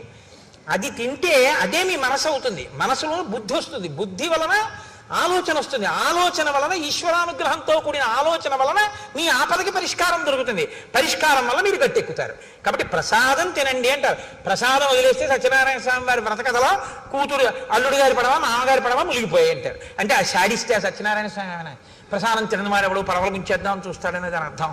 అంటే ఈశ్వరానుగ్రహాన్ని వదిలేసుకుంది కాబట్టి పడవ మునిగిపోయింది, పుచ్చుకుంది కాబట్టి లేచింది.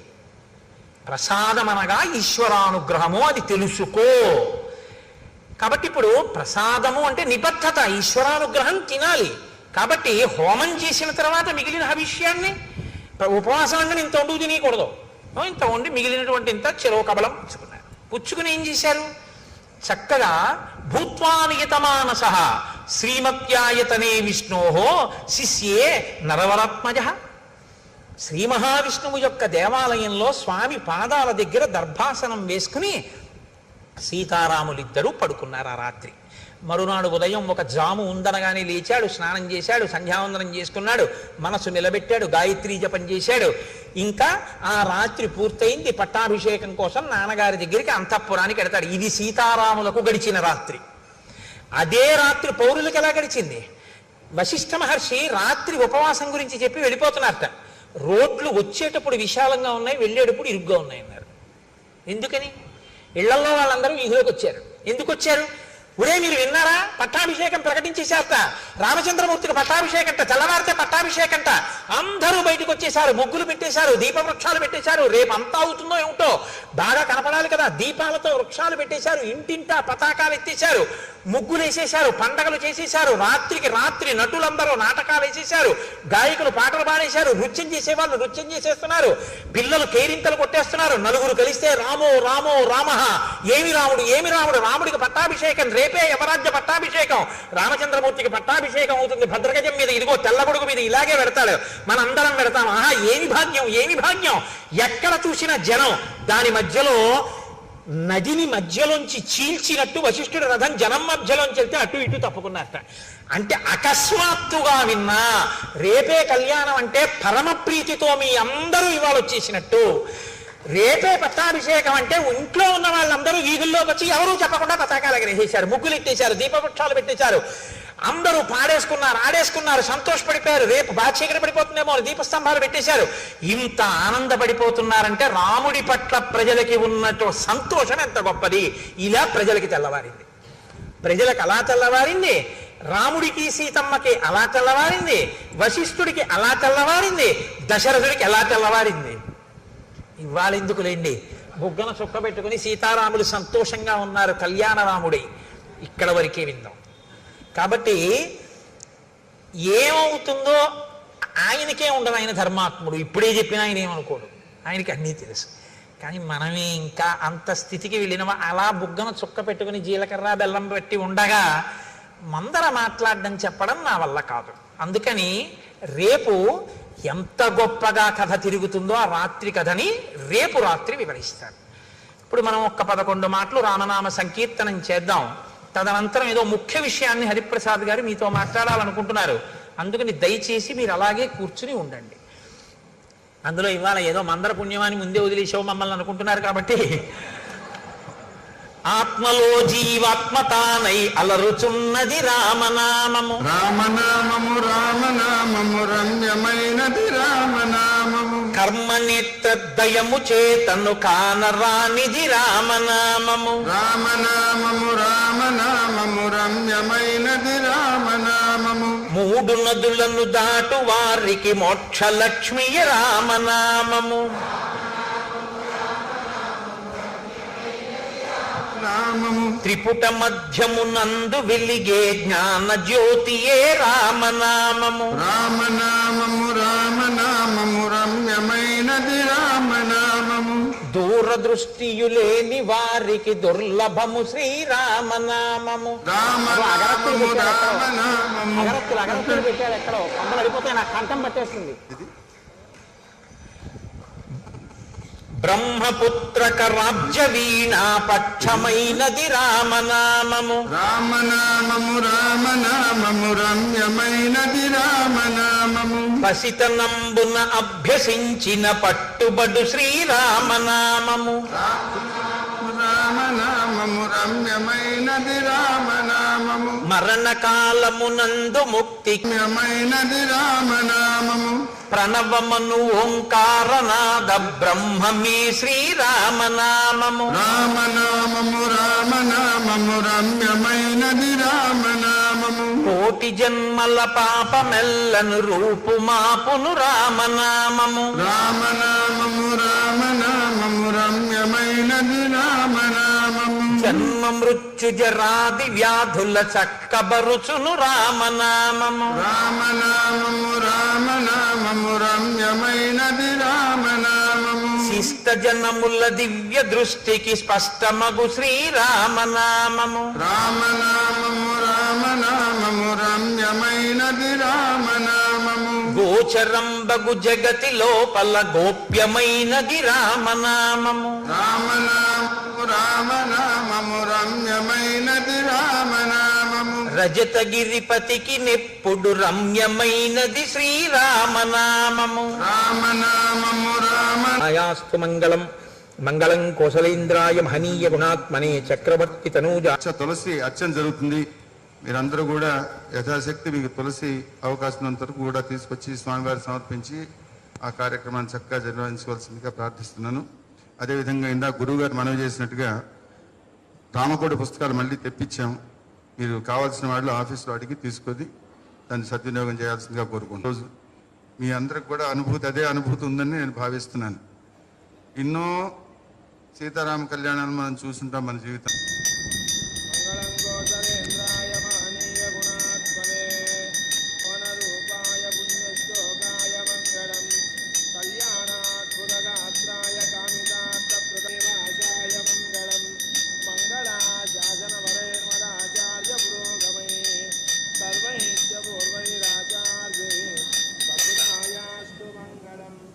जय श्रीमद् रमारमण गोविंद नमः पार्वती पदे हर हर महादेव।